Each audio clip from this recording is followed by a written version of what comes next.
we've got a new video up for regular supporters of our program over at thomhartmann.com, and this is about just a totally bizarre story about these three guys with no VA experience, not even veterans, who are all big shots down at Mar-a-Lago, that Donald Trump has put in charge of the Veterans Administration functionally. And their association, one of them is the head of Marvel Entertainment, their association with Johnson & Johnson and the New York Stock Exchange, and Johnson & Johnson, the big drug company, taking this very, very cheap chemical, ketamine, tweaking the molecule a little bit and rolling it out as a new anti-suicide drug, Spravato, that in clinical trials caused 6 people to die, 3 of them by suicide, and none of the people taking the placebo to die. And now Trump is telling the VA, you have to buy this highly inflated price drug from Johnson & Johnson, and the Democrats want to know what's up with the VA crowd guys. Check it out. It's at thomhartmann.com. Perfect. Thank you.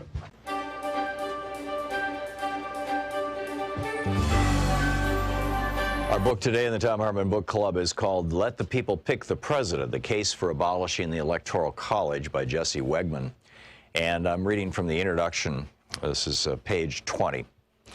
But what exactly can we do about the Electoral College? People have been trying to answer that question for more than 2 centuries. Since the first proposed amendment to the Electoral College was introduced in Congress in 1797, there have been more than 700 attempts to reform or abolish it, more by far than any other provision of the Constitution.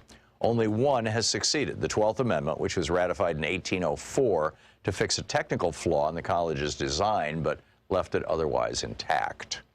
In the late 1960s, an amendment abolishing the college and replacing it with a national popular vote passed the House of Representatives and came extraordinarily close in the Senate, but was blocked by a filibuster.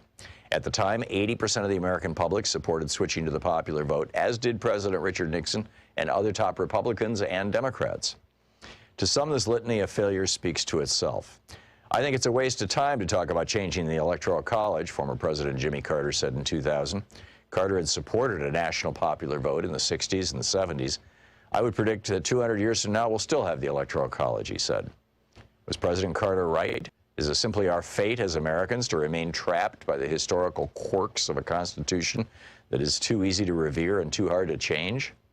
Especially after the failed effort in the 60s, when American politics were far less polarized to today, and there was no simple partisan divide over the issue. It's clear that a constitutional amendment is not in the cards. But there may be another way. It's called the National Popular Vote Interstate Compact, an agreement among states to award all of their electors to the winner of the national popular vote rather than the winner of their statewide vote. The compact will take effect when it is joined by states representing a majority of electoral votes, 270, thus guaranteeing that the candidate who wins the most votes in the country becomes president. The ingenuity of the compact is that it doesn't touch the Constitution. Its target is the statewide winner-take-all rule, currently in use in 48 states. Maine and Nebraska are the exceptions. This rule is what makes presidents out of popular vote losers. It incentivizes presidential campaigns to ignore more than 100 million American voters living in non-competitive states, turning what should be a national electoral contest into a series of bitter, hyper-local brawls. It focuses nearly all campaign spending and policy proposals on a few so-called battleground states, where even a small shift in voting can lead to an electoral jackpot for one side or another. That familiar red and blue map we all obsess over every 4 years, it's nothing but a visual representation of state winner-take-all rules, with each state stamped Democratic or Republican, as though that is its true identity, regardless of how many voters from the other party cast a ballot there. This is bad for democracy, and it should concern all Americans, no matter where they live or which political party they support.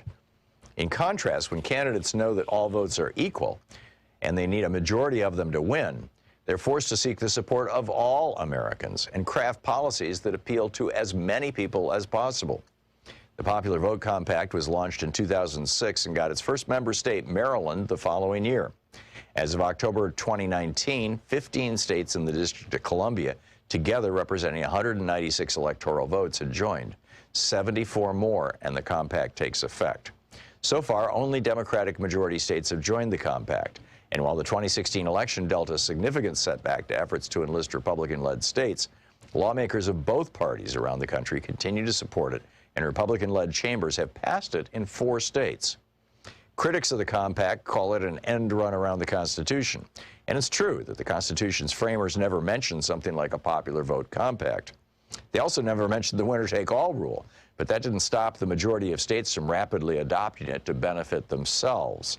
That's the whole point of the compact. The framers gave states near total control over how to allocate their electors. The fact that the compact is an agreement among states also means that, unlike a constitutional amendment, which is effectively permanent, member states may back out if they later decide they don't want to be a part of it. Opponents of the popular vote argue that no matter how you might achieve it, it's not the way our country is built. As the popular saying goes, we're a republic, not a democracy. The Electoral College is one of the core Republican elements of the framers' constitutional design, like the Senate and the Supreme Court, which are there precisely to prevent majorities from running rampant.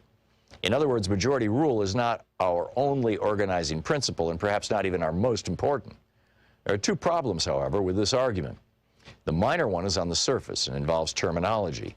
The United States is both a republic and a representative democracy. The two terms describe the same thing, a government in which the people hold the ultimate power but elect representatives to make laws, policies, and other decisions on their behalf. The founders used the term republic to distinguish what they were building from a monarchy. For them, democracy generally referred to the direct variety, as in ancient Athens or the New England town meeting, where the people literally make the laws themselves. But American politics at the national level has never been and never will be a direct democracy. So any distinction between the terms today is meaningless. As one political columnist put it, to say that the U.S. is a republic and not a democracy is like claiming to eat beef and pork, but not cows and pigs. The bigger problem with the saying is the implication that lies beneath it. The book, Let the People Pick the President, by Jesse Wegman.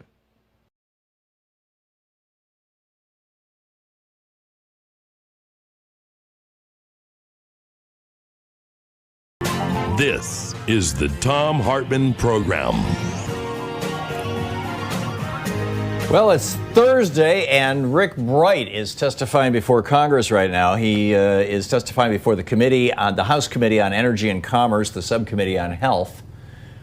That is the House of Representatives that Donald Trump will not allow Dr. Fauci to testify before. He will not allow Dr. Birx to testify before.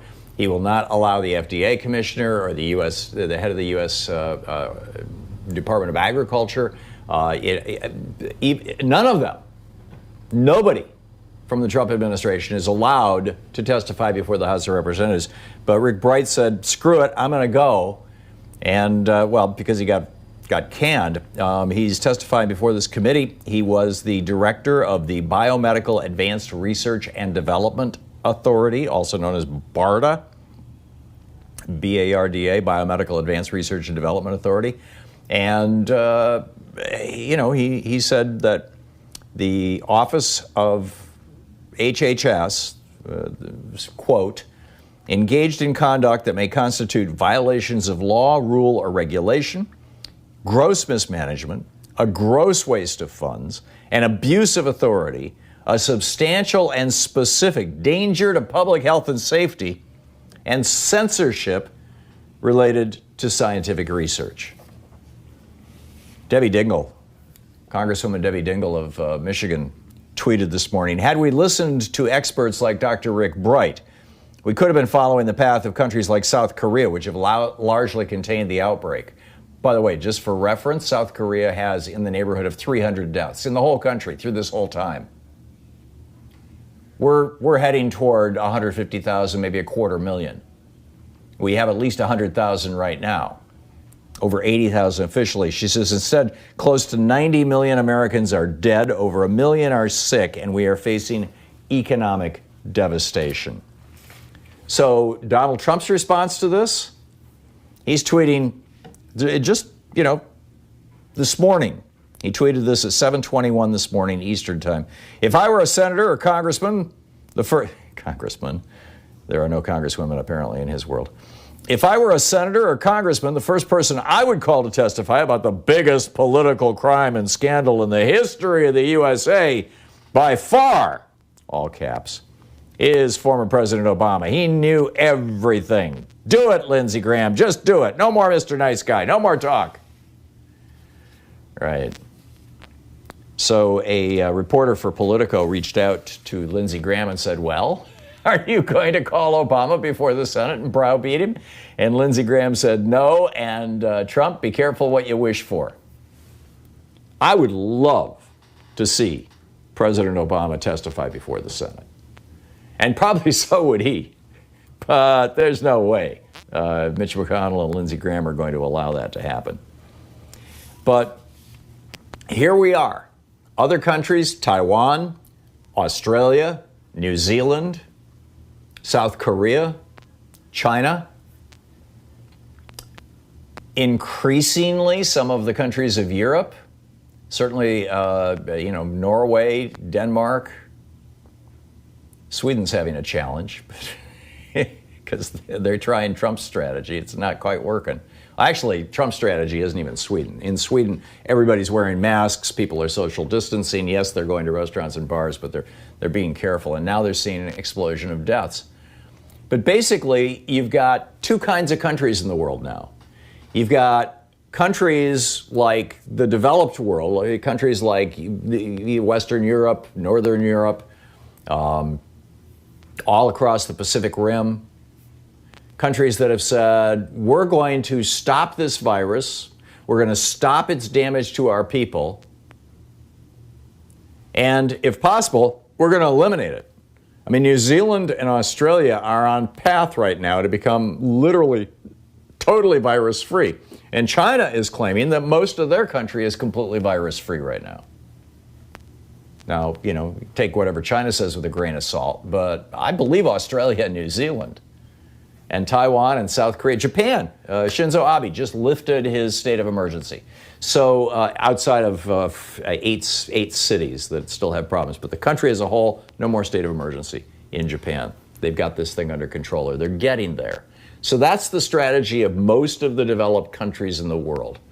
And then there's the strategy of countries like Brazil and the United States and the Philippines, with Rodrigo Duterte in the Philippines and Jair Bolsonaro in Brazil, and every single one of those countries, including the United States. Just blow the doors open, expose the people to the virus, let a whole bunch of old people and poor people and people in poor health die, let a very small percentage of children die, and then we'll have herd immunity and everything will be wonderful.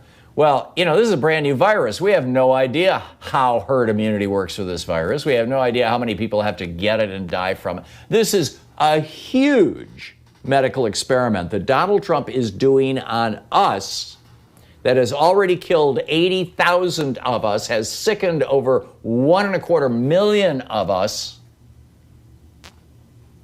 And you get, when you talk to people who, Amy Vanderpool's Shuro newsletter this morning, she was talking about how, she was blogging, live blogging basically, having the virus. And that was weeks ago. And she still can't catch her breath. I mean, it's just mind-boggling. This is serious stuff. But to add insult to injury, we discover where this strategy, this so-called scientific strategy of just blowing the country open, where this originated. We just learned this morning, or last night. It was reported by the Financial Times that Jared Kushner told Trump, now this would have been back in January or February, very early on, when people like Dr. Rick Bright, the guy who's testifying before Congress right now, was literally saying up the chain of command in his department and all the way through HHS, he was saying, we need to get ready. We need test kits, we need personal protective equipment, we need masks, we need gowns, we need shields, we need, and we're going to need a lot of this stuff. We need swabs, we need reagents, and they were just all ignoring him. Well, here's why. Quoting from the Financial Times. Jared had been arguing that testing too many people or ordering too many ventilators would spook the stock market, and so we just shouldn't do it. That advice worked more powerfully on Trump than what the scientists were saying. He thinks scientists always exaggerate. In fact, last week, Donald Trump said, and I quote, "In a way, by doing all this testing, we make ourselves look bad." No, by having 80,000 dead people, we make ourselves look bad. And now you've got the Fed chief, Jerome Powell, saying that this cratered economy could remain bombed out for years if the Republicans in Congress don't do something. The Democrats are proposing a $3 trillion stimulus. It ain't enough, but it's a start, or it's a start to a start. But the Republicans are saying, no problem. You've got the countries that have taken this seriously, the countries of Northern and Western Europe, are keeping their unemployment, and Australia, New Zealand, Taiwan, their unemployment, South Korea, Japan, all of them are keeping their unemployment rates below 10%. Most of them are keeping their unemployment rates below 6%. But in Trump's America, no, we got 25% unemployment. We are 4.5% of the world's population. We got a third of the world's coronavirus cases and a quarter of its deaths. Which raises the question I present to you. Will the next president be able to undo Donald Trump's damage and the GOP's damage in just a few months? Or is it going to take years? Or might it take decades? I'm kind of voting for decades. But, what do you think? How's this going to work out? We'll be right back. This is the Thom Hartmann Program.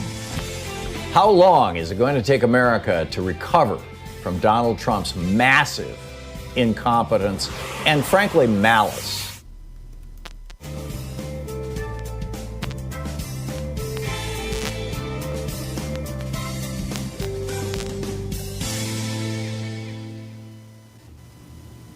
And welcome back. Reginald in Long Beach, California, listening to KPFK, our Los Angeles blowtorch there.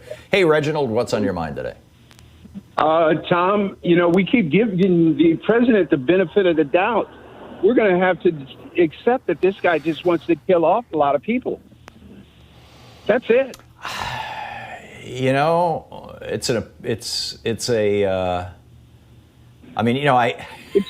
I actually, when I was a teenager, I felt that way about LBJ, but, in retrospect, it clearly wasn't the case. He was anguished by what was happening in Vietnam.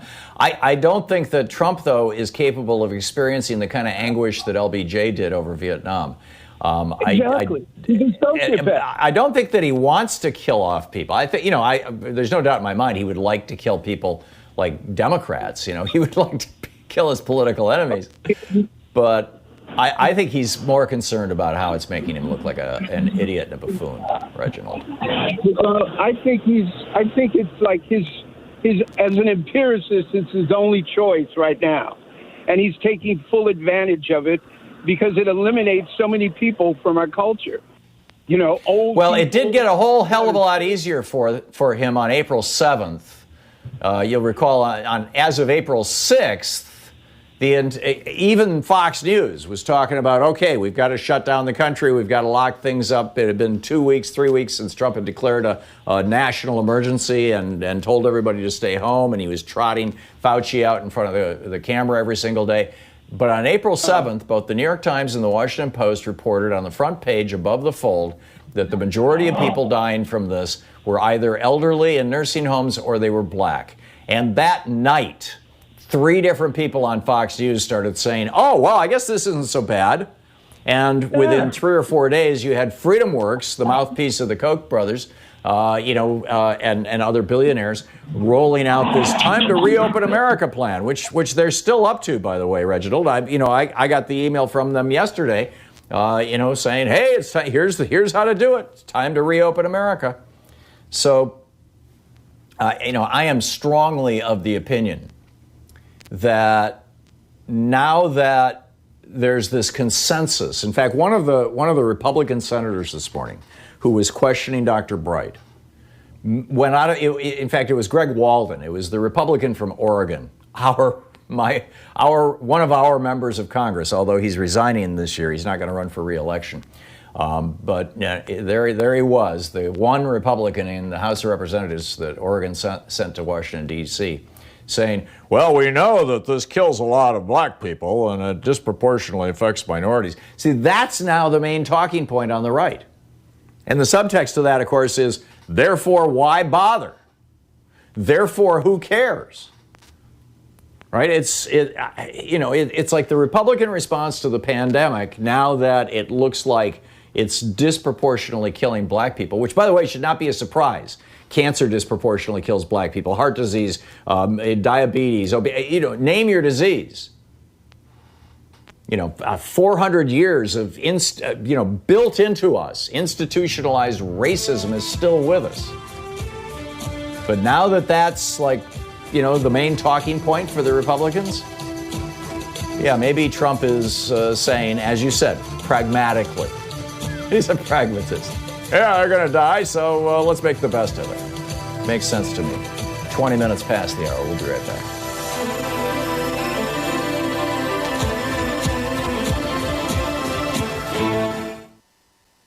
Our 1 hour free podcast recaps our show, and it's available wherever fine podcasts are found. And we have the full 3 hour podcast available over at thomhartmann.com if you want to really support our program.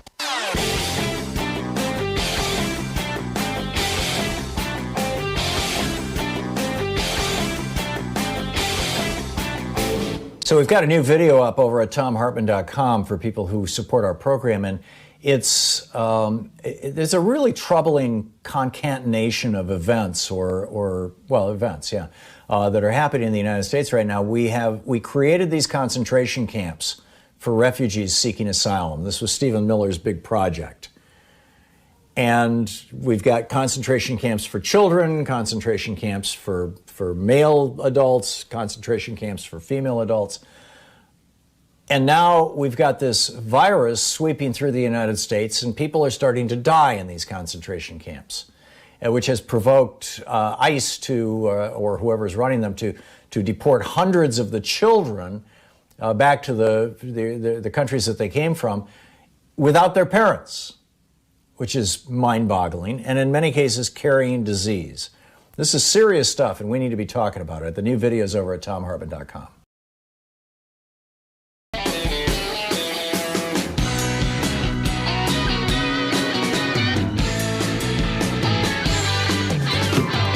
Okay, boy, do we have a pile of news here to talk about. I asked this question, how long do you think that this damage is going to last? I'd like to extend that a little bit and ask even a larger question that I think all of us should be talking about, and I'm astonished that the media isn't talking about. And that is that Donald Trump, since Sunday, right? Today is Thursday. It's been 4 days since Sunday, or arguably 5 days, including Sunday. In these 5 days, Donald Trump has charged 20 Americans with criminal activity. Now, I'm not talking about the Justice Department. I'm not talking about the mechanism of institutional government, although they have gone after Richard Burr, and I'll get to that in just a second. But, the Republican senator from, I believe it's North Carolina. But Donald Trump keeps saying that people are committing crimes.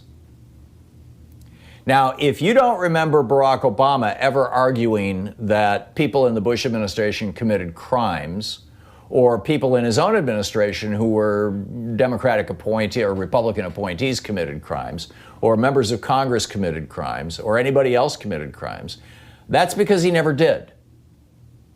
If you don't remember George W. Bush saying that, people had committed crime, it's because he never did.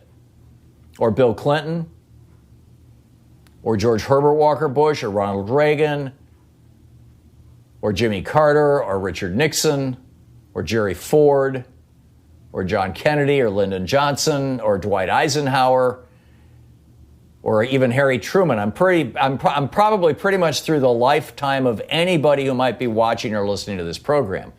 None of us remember any of those presidents charging people with crimes.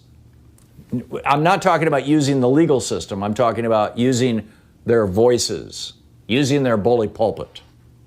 And the reason it's never happened before in the history of the United States, even Abraham Lincoln was reluctant to use that kind of language. The reason it's never happened before is because that's the kind of thing that tyrants, despots, autocrats, dictators and fascists do.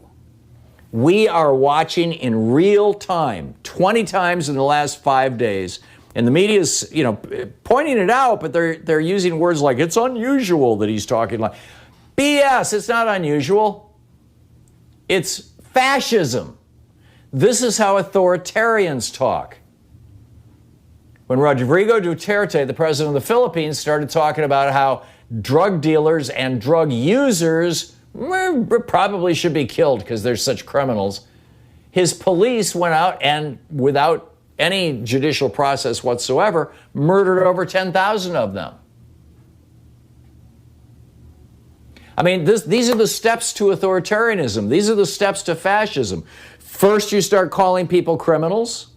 Well, actually, first you start calling the press the enemy of the people and diminish the credibility and faith in the press.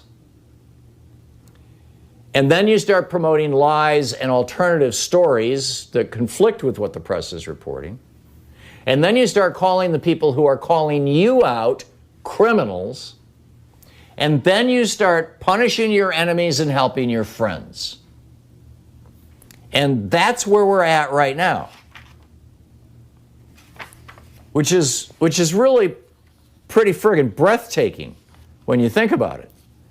I mean, here we have the Justice Department going after, and this was pretty shocking today.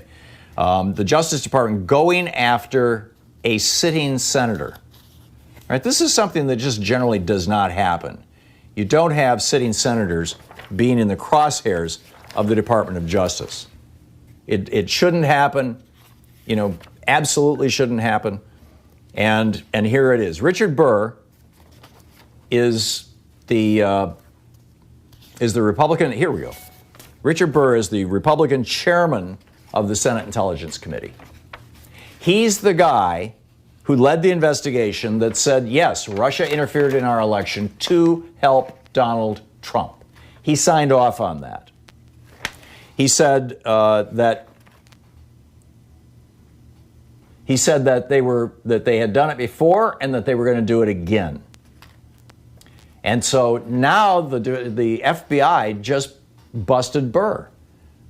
They went after, and they just took his cell phone, and they're going, from his home. They went into his home with a search warrant and took his cell phone, and now they're looking for all his stuff in the cloud. They're saying it's because he was engaging in insider trading. Well, it certainly looks like he was engaging in insider trading, but so is Kelly Loeffler, the senator from Georgia, whose husband is the president of the New York Stock Exchange. She was too. If the records that we used to criticize Burr are accurate, they also show that Loeffler, as soon as these two got this intelligence briefing, they went out and sold millions of dollars worth of stock. But the FBI is not going after Loeffler because Loeffler speaks well of Trump. Burr, who generally speaks well of Trump, has said, yeah, the Russians wanted him for president. And Trump now has taken him down. So how long is it going to take us to recover from the damage of having a fascist in the White House? You're listening to the Thom Hartmann Program. Call 202-808-9925. I think it's a difficult question. And, whether we will ever recover is a question, in fact.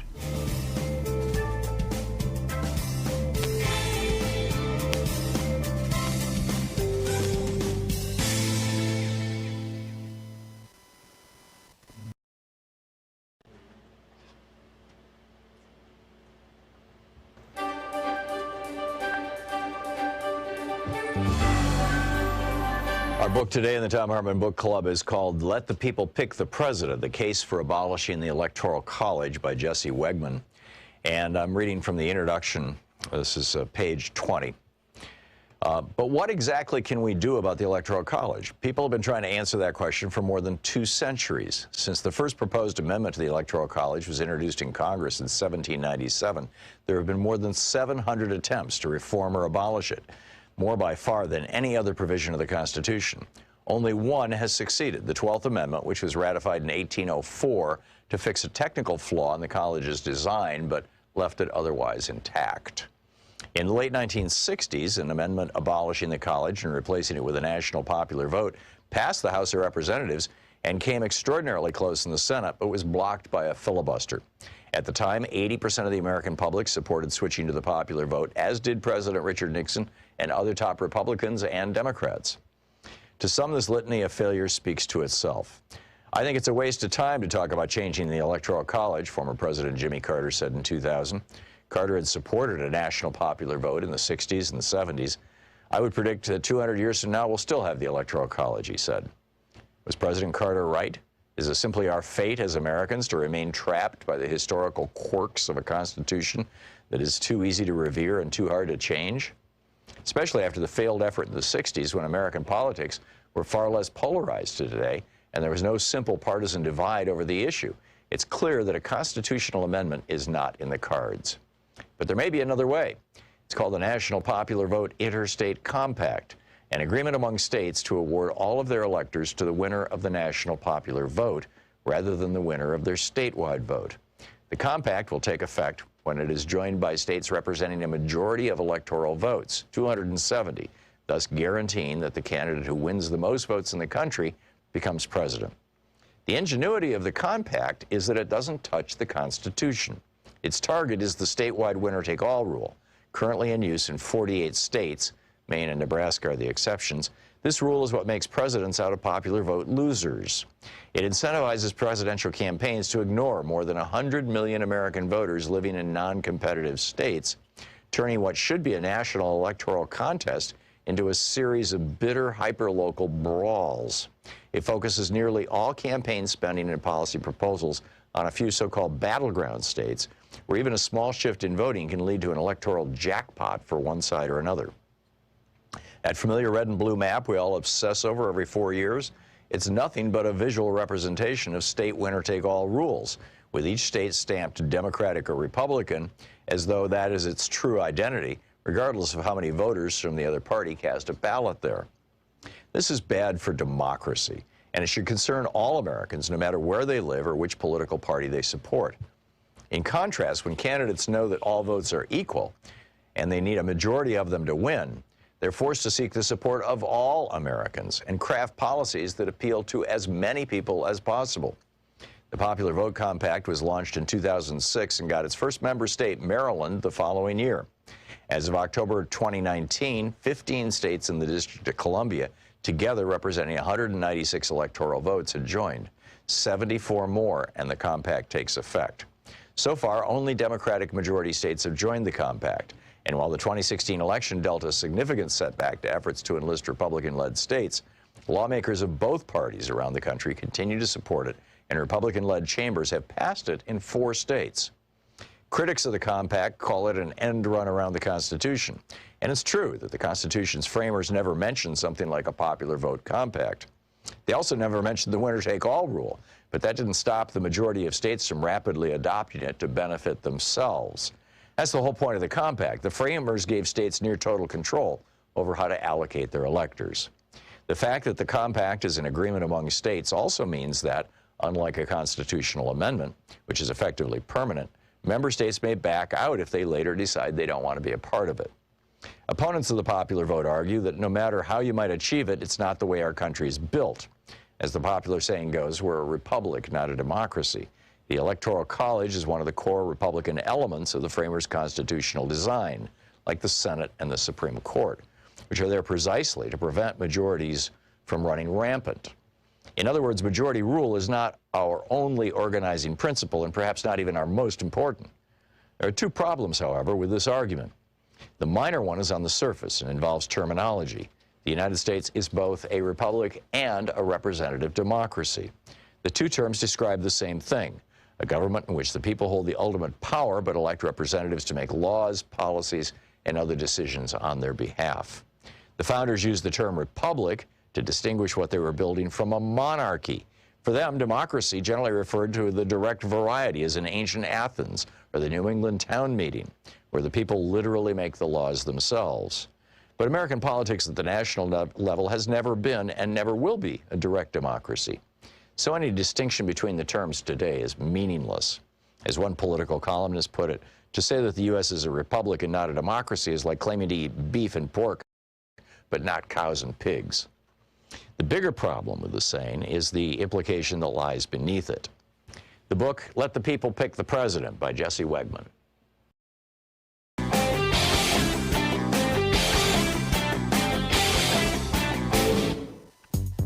Coming up on the Science Revolution this week, entomologist Professor Gard W. Otis is here on the murder hornets. They invade hives and decapitate the bees inside in just a matter of hours, and scientists worry about them gaining a foothold in North America.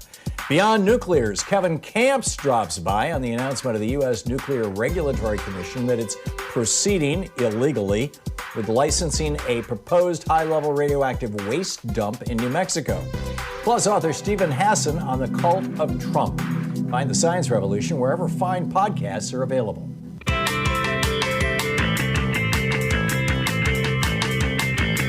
Welcome back. Thom Hartmann here with you. Just a reminder, by the way, in the next hour, Professor Richard Wolff will be with us. He drops by every Thursday in our second hour to talk about the economy. And I'm curious to get his take on some things that are going on with the Fed. I think the Fed has way overreached. The Financial Times just published a piece saying that this was what Jerome Powell has, former investment banker and multimillionaire Jerome Powell has done. He's not an economist. He's a bankster. But what he has done at the Fed by buying junk bonds for big corporations to subsidize them is the same thing that Jack Kennedy did when he put troops in Vietnam. It's starting a process that's going to be very, very hard to stop, and it's going to turn out badly. So there's that. And then, and we've all heard about, hey, United Airlines getting a big bailout and American Airlines, all these publicly traded companies, even some of them that were big chain restaurants and things, getting big bailouts. But now we're looking, now the reports are starting to come out on the smaller companies, that is to say the companies who don't sell their stock on the New York Stock Exchange or the NASDAQ or whatever, not companies that are not publicly traded. These are called privately held companies. And what privately held company got the biggest grant from the bailout, basically, the Corona relief bailout? Turns out it was one of Donald Trump's biggest donors. Surprise, surprise. Clay Lacy Aviation, which is a company that does private jets for executives and celebrities, got $25 million, which is a lot of money, after having given $47,000 to the RNC and maxing out to the Trump campaign in 2016. Duh. Anyhow, how long do you think it's going to take? Tom in Jerusalem, Israel. Hey, Tom, thanks for watching us all the way over there on YouTube. Yeah, hi, how you doing? I think we know what the worst case scenario, which is a Great Depression type of scenario. I'll give you what I hope is the better one. 100 years ago when the Spanish flu came out, essentially states stepped up and did a lot of the enforcement of dealing with the epidemic. Basically, the federal government was putting a damper on news about it because troops were going off to World War I. As a matter of fact, you had forts and troop ships that were absolute charnel houses. The reason it's called the Spanish flu is because Spain was neutral, and that was the first place that the news came out about the Spanish flu. So I'm hoping that. And it went there from Kansas. Like, and let me add real quickly, Tom, to your data stream here. Saw in the local newspaper here, the Oregonian, recently, a story from 1918 about two guys who refused to wear masks during the Spanish flu. Oh, boy. And they were arrested and prosecuted, and the jury let them off. And one of the guys in the jury was wearing a towel around his head that he'd cut slits for his eyes and mouth on. Wow. And several other members of the jury refused to wear masks. So guess what? Boy. Everything is new again. Back to you, Tom. Okay, if I was the governor of Wisconsin, I would mobilize the National Guard.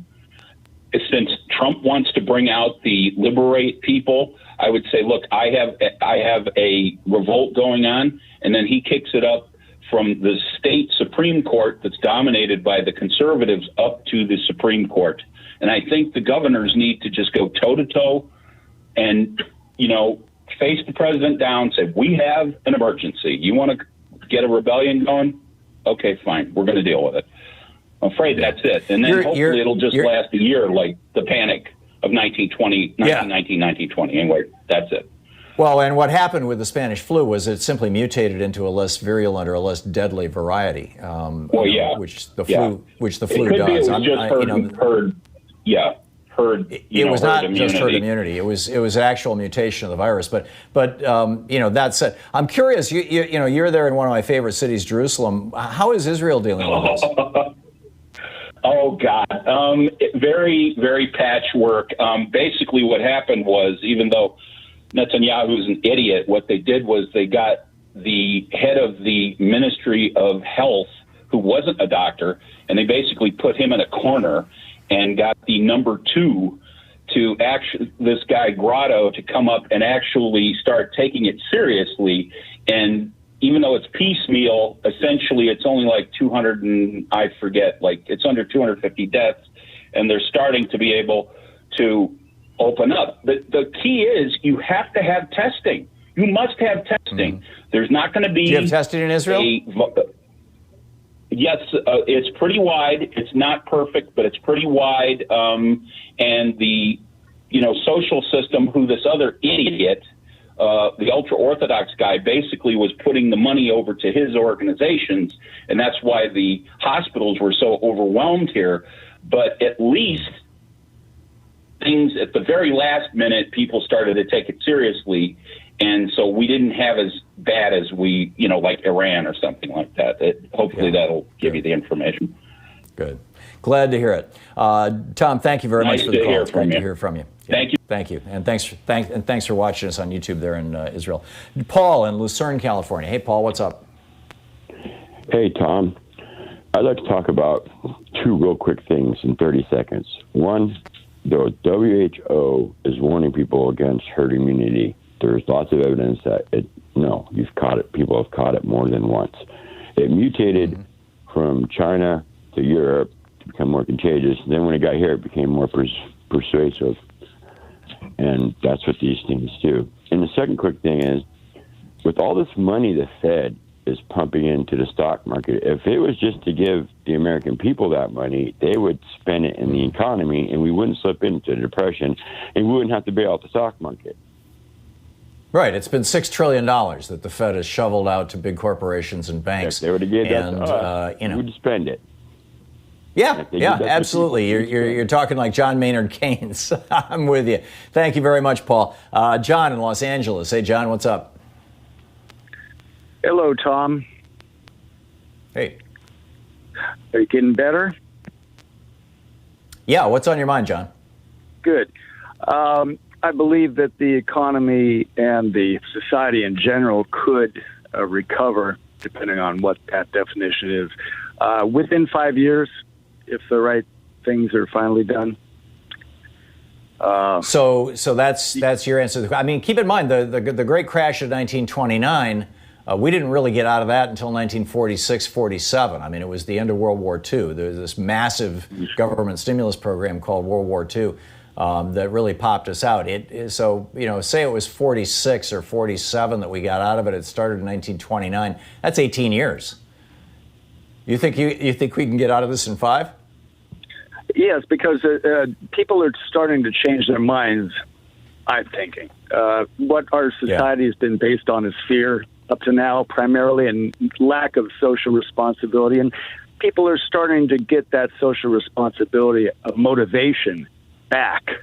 And that, my friends, is what it takes to turn this boat around.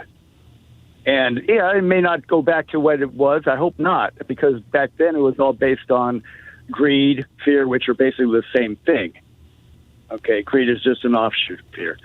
Right, it's and a that's fear what of lack. The president is. He's a greedy liar. If we see enough social responsibility to tell the truth and do the right things and, mitigate this thing right now so there's not any more damage that's already been done, we can do, each one of us can do the right thing, and all together we could get it all fixed up sooner than we think. I don't have specifics for you. I don't have the I hope you're right, facts John. like you do on your computer. No, I get what you're saying, and I hope that you're right. But I'm skeptical. Jason in Winter Haven, Florida. Hey, Jason. Hello. Yes, I think the only thing out of this mess is people just to stay at home and not go anywhere. It's like I went to the bank this morning. They had little lines here that said socially distance here, stand here. You move up to this red thing, you stand there. I squished my hand with the little sanitizer and I left. But it's like these people out here just saying, "Oh, open up" and stuff. I don't feel safe until there's a vaccine out there. I don't know about anybody else, but I'm not going anywhere, and I hope everybody understands. Stay inside. You're safer that way. Yeah. Well, and let me add something to that. In Japan right now, they just released the statistics, and in April, which was the month that Japan was really seriously locked down, suicide rate fell 20%. This morning, I heard a Republican member of Congress telling, in their rants before Dr. Bright came on, saying, "Well, more people are going to commit suicide because they're locked down. They're locked down." Well, in Japan, suicide dropped by 20%. The difference, though, is in Japan they don't have massive unemployment because they made sure that everybody who wasn't going to work anymore was still getting their paycheck. Whereas here in the United States, not so much. So I'm expecting, frankly, here in the U.S., suicides are going to go up, whereas suicides are now going down in Japan. That should tell you everything you need to know. We'll be right back. It's 45 minutes past the hour. You're listening to Thom Hartmann. Visit thomhartmann.com for audio and video archives. How deep and lasting is the damage to our democracy, to our understanding of our country and ourselves? How deep and lasting is that going to be?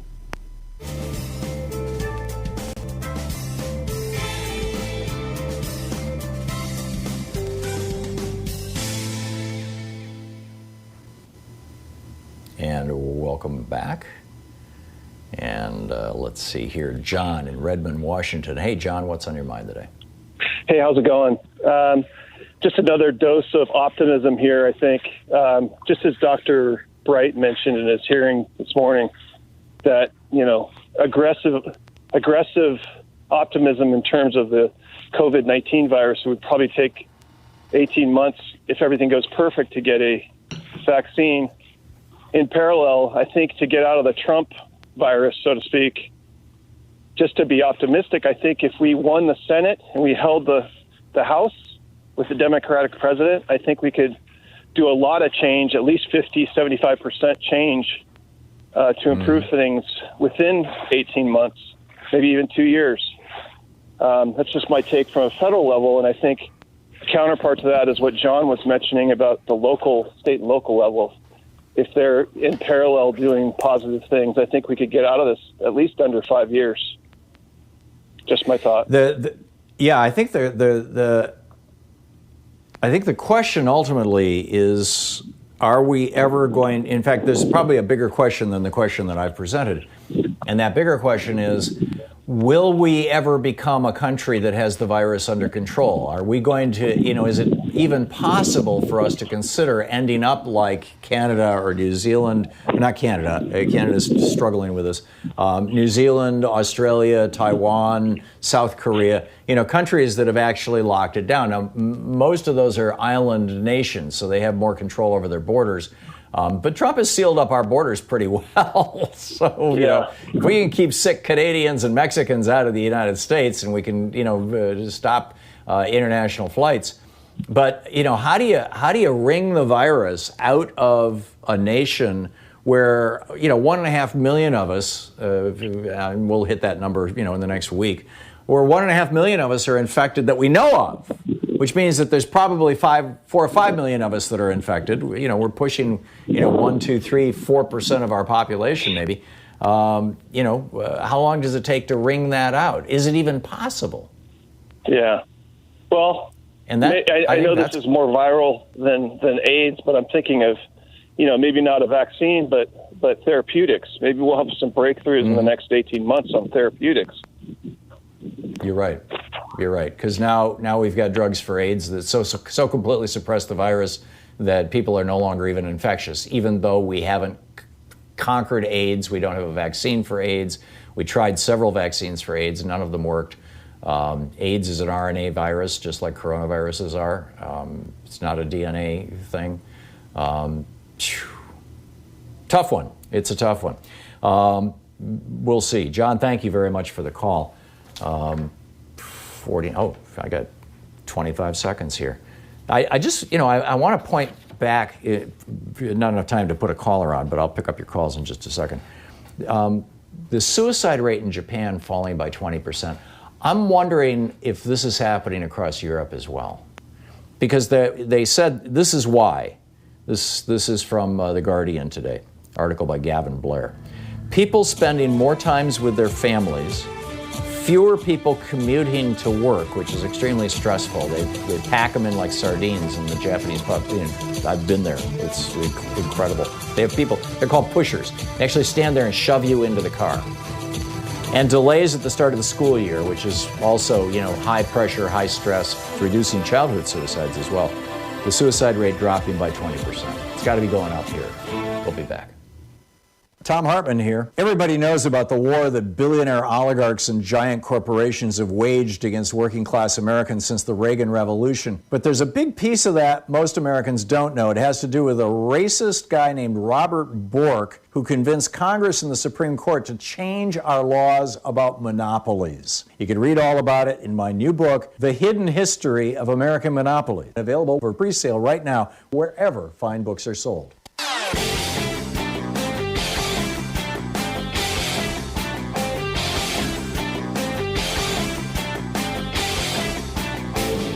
In our special video for supporters of our program, people who sign up over at thomhartmann.com, this week it's the story of what the rich libertarian billionaires who have been funding the Libertarian Party and the Republican Party for, in a big way since the election of Ronald Reagan for the last 40 years, and have succeeded by owning politicians and owning the Republican Party in preventing us from even getting a public option, much less a national health care system.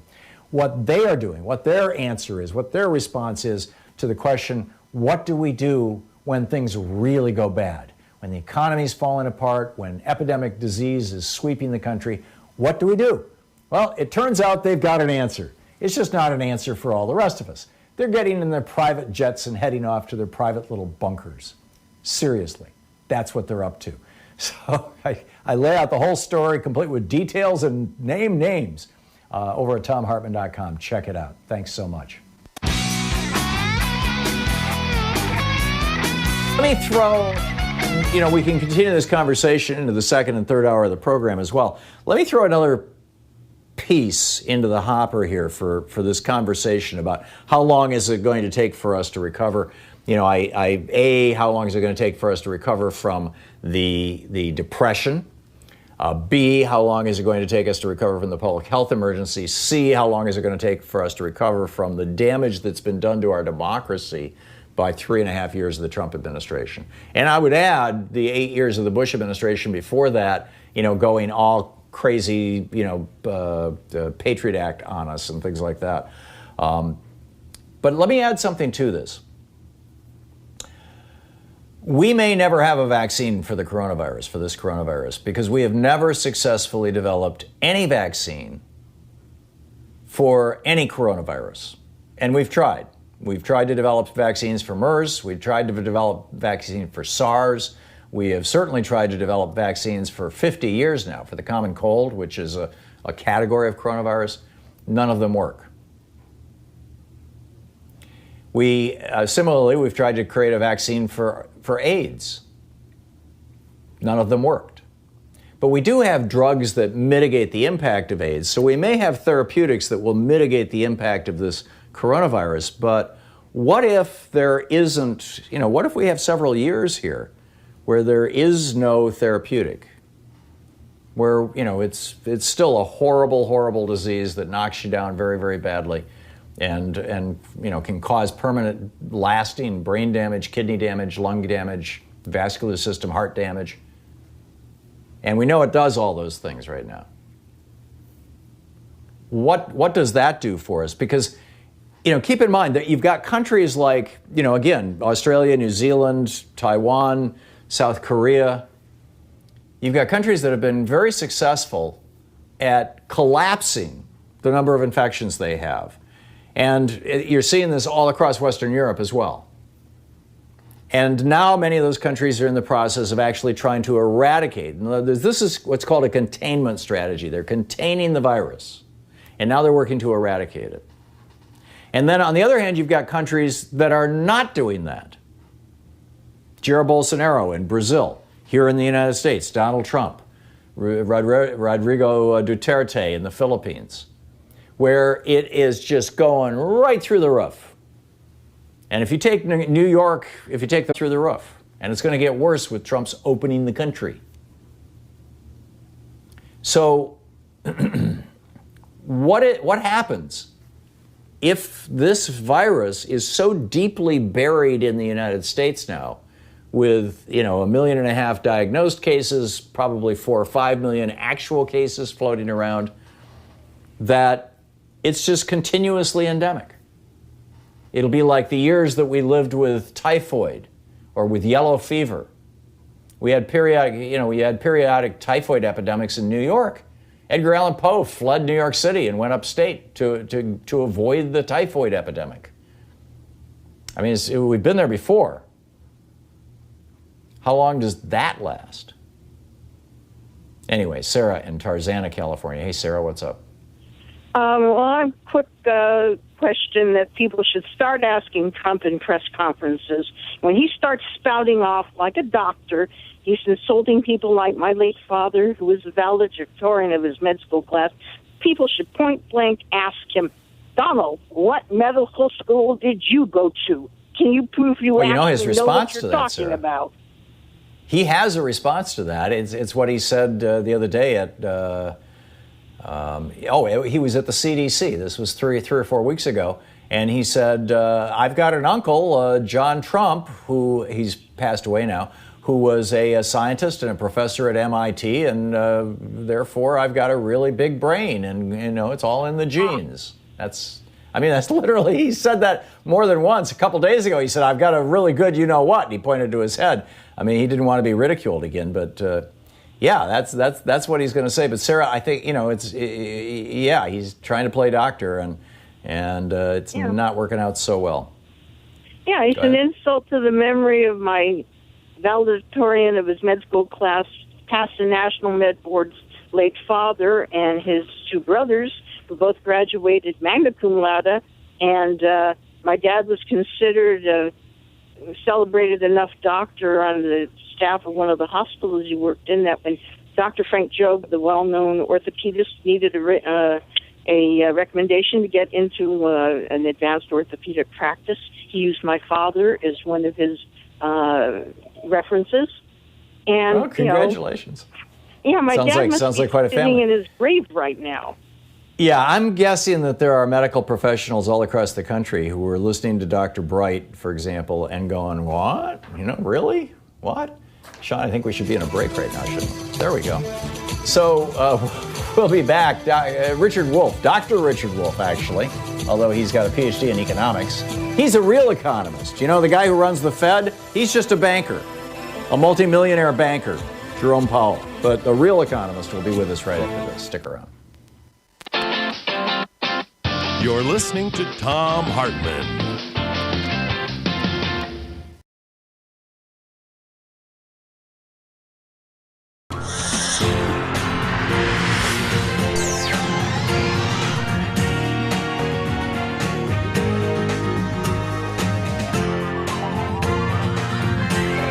We say fight back!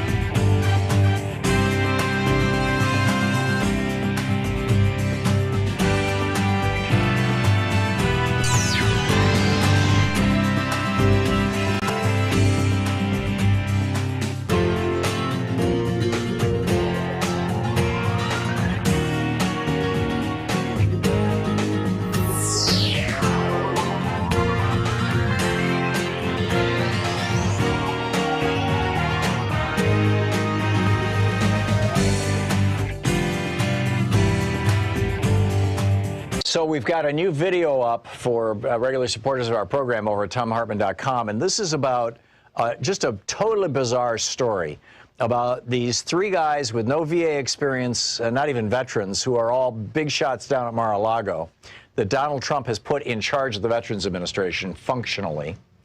And their association, one of them is the head of Marvel Entertainment, their association with Johnson & Johnson and the New York Stock Exchange, and Johnson & Johnson, the big drug company, taking this very, very cheap chemical, ketamine, tweaking the molecule a little bit and rolling it out as a new anti-suicide drug, Spravato, that in clinical trials caused 6 people to die, 3 of them by suicide, and none of the people taking the placebo to die.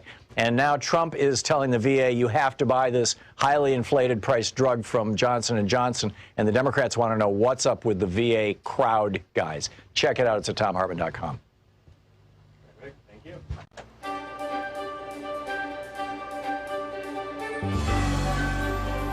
Our book in today's Thom Hartmann Book Club is by Harvey J. Kaye, Professor Harvey Kaye. Take Hold of Our History, Make America Radical Again.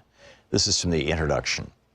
On December 1st, 1862, in the midst of the Civil War, just weeks before he was to issue the Emancipation Proclamation, President Abraham Lincoln delivered his annual message to Congress. Lincoln firmly believed that the United States had an historic responsibility to demonstrate to the world that people can govern themselves, make equal rights not just a self-evident truth, but a manifest one, and create a political and economic order in which working people, both white and black, are not compelled to bow to anyone, neither aristocrats nor capitalists. Empowered by tens of thousands of black slaves who were already liberating themselves from bondage by escaping to the Union lines, and increasingly confident that the majority of his fellow Americans would recognize the truth of what he was saying, Lincoln closed his address by calling on them to see that the time had come to remember who they were and what they demanded, or what that demanded. He told them that to save the nation and all that it represented, they must live up to the nation's declared revolutionary purpose and promise, and act to radically enhance American freedom by bringing an end to slavery. This is a quote from Lincoln's address. Fellow citizens, we cannot escape history. The fiery trial through which we pass will light us down in honor or dishonor to the latest generation. We say we are for the Union. The world will not forget that we say this. We know how to save the Union. The world knows we do know how to save it.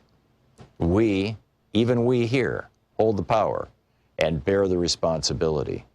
In giving freedom to the slave, we assure freedom to the free, honorable alike in what we give and what we preserve. We shall nobly save or meanly lose the last best hope of earth. We too, end of quote from Lincoln. Back to Harvey. We too cannot escape history. Our own struggle to save the nation and the promise it proclaims has begun. Finally, after more than 40 years of fear-driven class war and culture war campaigns against the democratic achievements of generations, the hard-won rights of workers, women and people of color, and the very memory of how they were secured, and now both in the wake of the election debacle of 2016, which gave the presidency to the corrupt, mendacious, racist, sexist, and treacherous demagogue Donald Trump, and continued control of Congress to the formerly conservative but increasingly reactionary Republican Party, and in the face of intensified class and culture war campaigns, we the people have come not only to recognize that American democratic life is in jeopardy, but also to mobilize in hopes of saving it. Millions of us have rallied to the resistance and expressed our democratic fears and desires in action. In the historic Women's March and March for Our Lives of young people, the protests, demonstrations, and legal actions to defend the lives and rights of immigrants and refugees, the Me Too movement to combat sexual assault and harassment, the massive teacher strikes for higher pay and better funding of public schools in states red and blue, and the enthusiastic canvassing and campaigning for a blue wave to win back Congress in the 2018 midterm elections. But resistance is not enough. The time has come for us to remember who we are and what that demands. The time has come for us to embrace our radical history. The history of how a generation of Americans, high and low, and in all their diversity, not only turned their colonial rebellion into a war for independence, but also imbued American life, whether they all intended it or not, with radical imperative and impulse by declaring a revolutionary promise of freedom, equality, and democracy for all. The history of how generations of radicals and reformers served as the prophetic memory of that promise, and how generations of ordinary men and women, native-born and immigrant, struggled to make real the right to life, liberty, and the pursuit of happiness, and to expand not only the we in We the People, but also the powers of the people. And most especially in view of the crises we ourselves face, the history of how our greatest generations confronted and prevailed over the forces that threatened to destroy the nation and bury its revolutionary promise in the 1770s, 1860s, and 1930s and 1940s, not to mention the 1960s, by acting to make the United States, both inspired by Washington, Lincoln, and FDR, and pushing them to go farther than they might otherwise have gone, radically freer, more equal, and more democratic than ever before. The time has come to take hold of that history and make America radical again. I've titled this collection of my speeches and essays, Take Hold of Our History, Make America Radical Again, for reasons that will become obvious, and yet I cannot help but confess that if I had had to title it otherwise, I would have been sorely tempted to use, with full attribution, the title Max Lerner gave to his 1938 work, It Is Later Than You Think, The Need for a Militant Democracy. While it may not seem so, the crisis we face is no less demanding of action, urgent action, than that which confronted his generation. The book Take Hold of Our History by Harvey J. Kaye.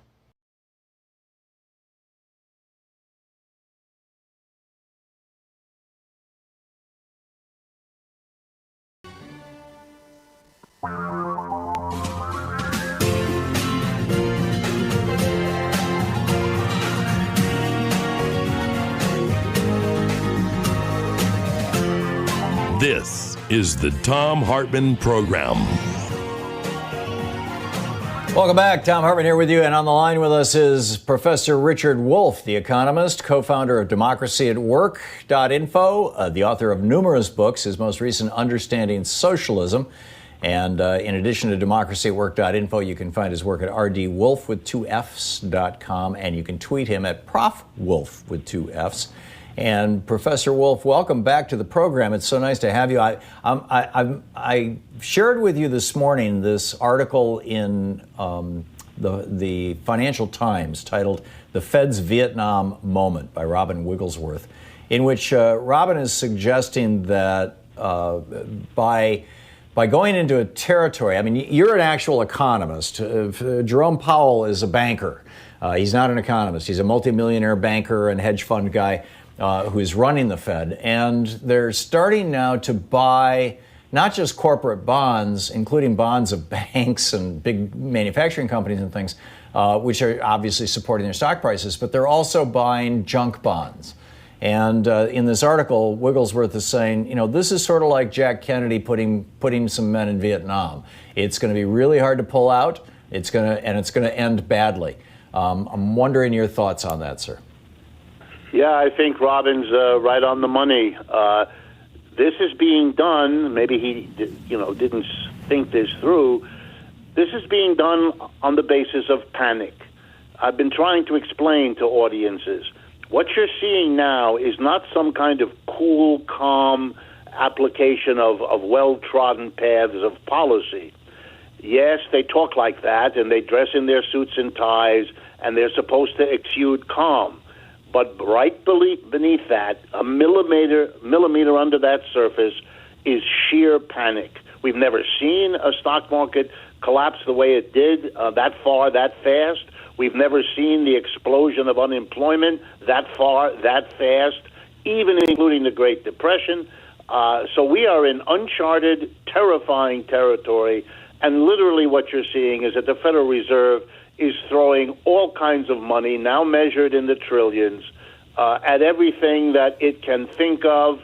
And because of who these people are, Powell and all the others, That means the biggest corporations get it first, the biggest banks get it first. If there's some to be added to that, well, then they'll go down to the middle ranks, maybe. And you can see that. They started off with just government treasuries.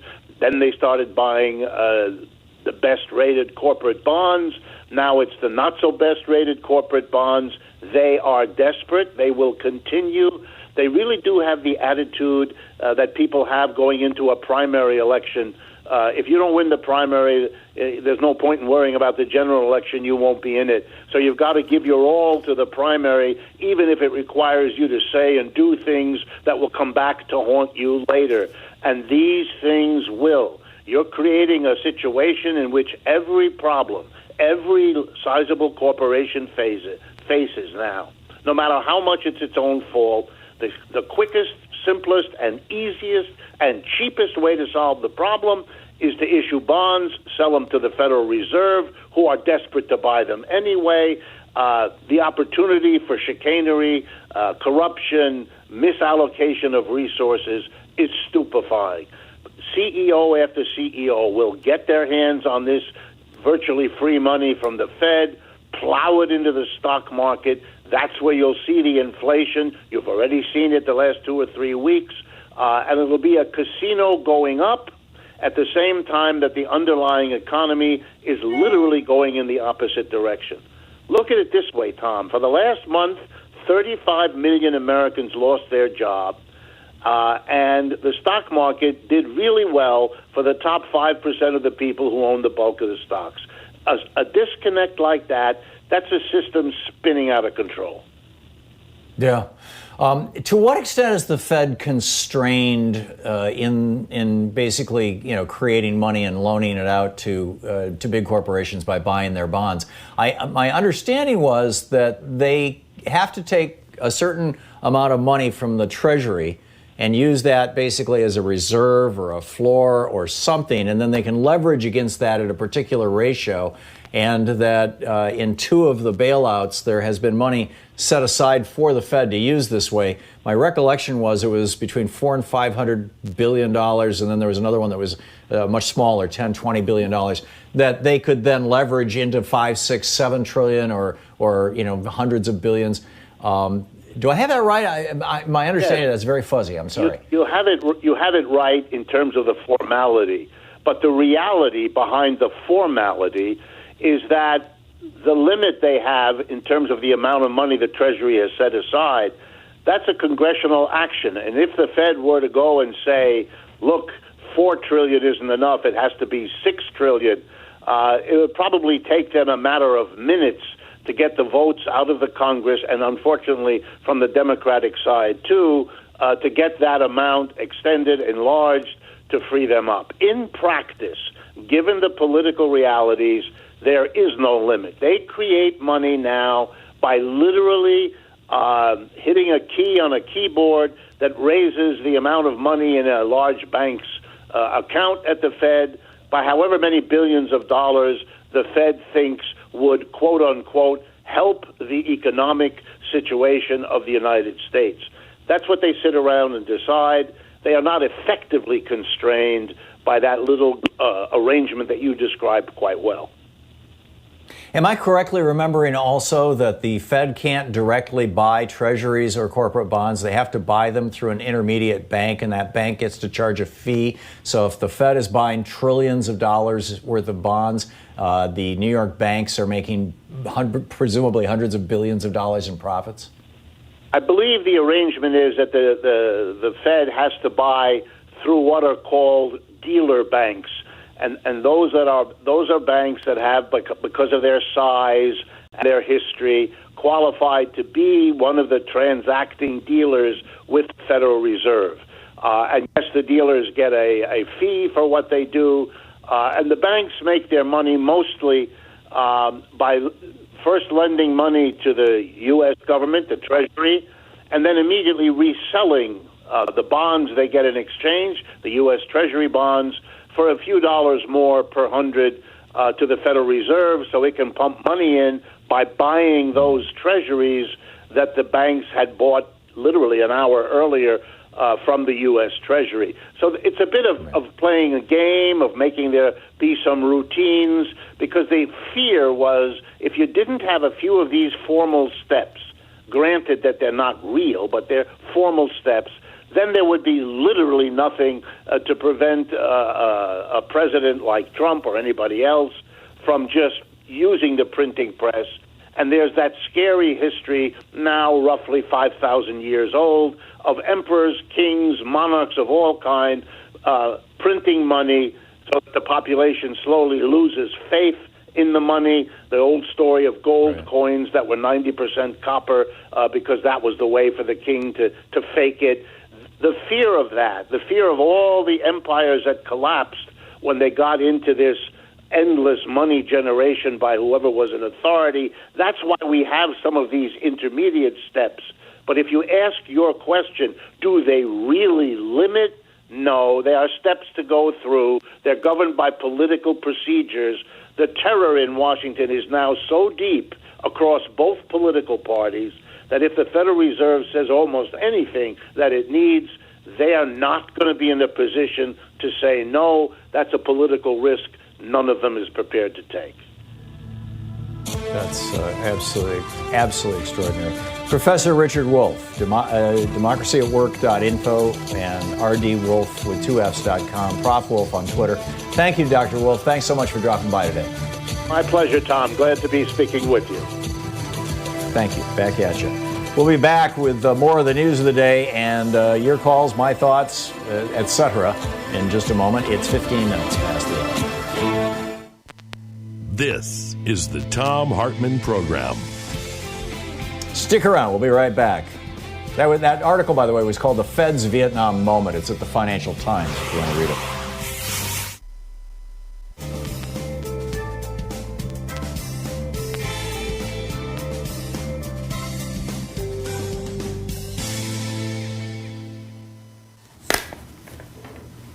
And welcome back. Let's see here. Cassandra in Camas, Washington. Hey, Cassandra, what's on your mind today? Hi. You asked the question earlier, are we ever going to get out of this? Is there any end in sight? And putting it very bluntly, right. Unlike New Zealand, Australia, and other countries that are getting control of this, I don't believe we're going to anytime soon, sadly, because we continue to play the blame game with the propaganda put out by Fox News, by the president, sanctioned by the president, although I don't think he has the brain power to actually be behind the entire thing. But as long as this racial poor, we can blame someone for the problems, which is what is being put out there to, sadly, the white, which I am part of, the white people of this country, to believe that there is someone else to blame. These swastika-wearing, gun-toting, this kind of division, which is being fueled by our government, has to be, I think, completely exposed before we're going to be able to tackle the larger problem. At the moment, it's not the larger problem, actually. Racism and this division is the largest problem behind everything, which is going to keep us from solving our ecological problems, our economic problems, our inequalities in every area, in every aspect. But until this government, and I don't mean just Trump, I mean our government, the basis on which it has always been founded, until that is exposed with this latest as well, I don't see an end in sight. Here's my concern, Cassandra. In Germany, by 1934, the government had been exposed as racist. And the German people said, yeah, we're in with that. I'm concerned, keep in mind, Woodrow Wilson, the Democratic president of the United States in I think it was 1913, screened Birth of a Nation in the White House, the recruiting film for the Klan. It was the first official screening of it was in the White House. which rewrote the history of Reconstruction. Racism is deep in this country. Racism is pervasive in this country. And misogyny is not far behind, if not, running neck and neck. And I think we saw a fair amount of that in the election when Hillary Clinton was running for president. My fear, if I had to give voice to it, is that if we succeed in exposing that racism, and frankly, I think that's happening right now, that there's going to be a large chunk of America that says, good, we're down with that. And frankly, I think that's what we're seeing on Fox News and on right-wing hate radio. And that's that 30%, that 30% base of Trump's that actually celebrates racism. Right, because you can't regulate, even though, the civil liberties, civil rights movement of the 1960s could not, yes, we got doctrine in, we got laws passed, but what we didn't get was people's minds and hearts changed. And until that happens, you keep having this hatred that will keep spewing out. And yeah, I agree. Yeah, exactly. And now you've got even the Supreme Court undoing the great work in the 60s. Thank you, Cassandra. And thanks for listening to X-Ray FM. Coming up on 20 minutes past the hour, Thom Hartmann here with you. I got to tell you about some of the news, the health news, not specifically coronavirus, but the health news coming out of some studies on Obamacare right after this. Stick around. Our 1 hour free podcast recaps our show, and it's available wherever fine podcasts are found. And we have the full 3 hour podcast available over at thomhartmann.com if you want to really support our program.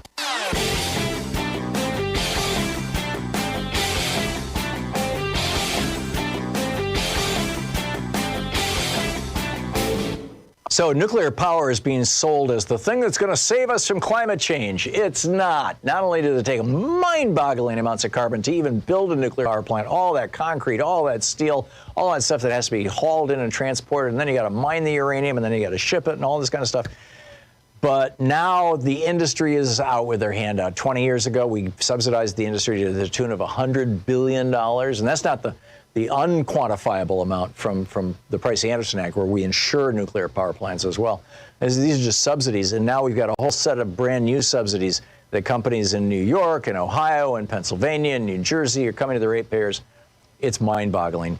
We've got a whole video about it, that lays out all the details for our supporters over at thomhartmann.com, and you can get over there and check it out. It's pretty amazing stuff, and nuclear power. No panacea. In fact, it's a big problem. Check it out at thomhartmann.com. Thank you.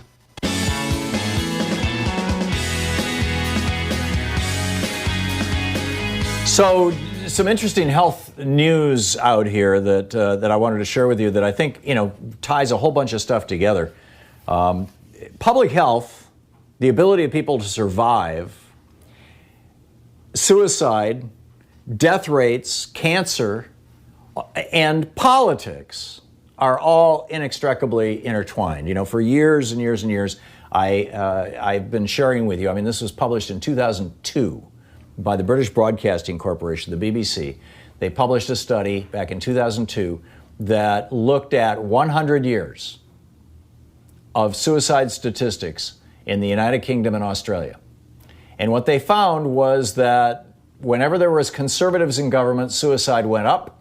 And whenever there were progressives in government, suicide went down.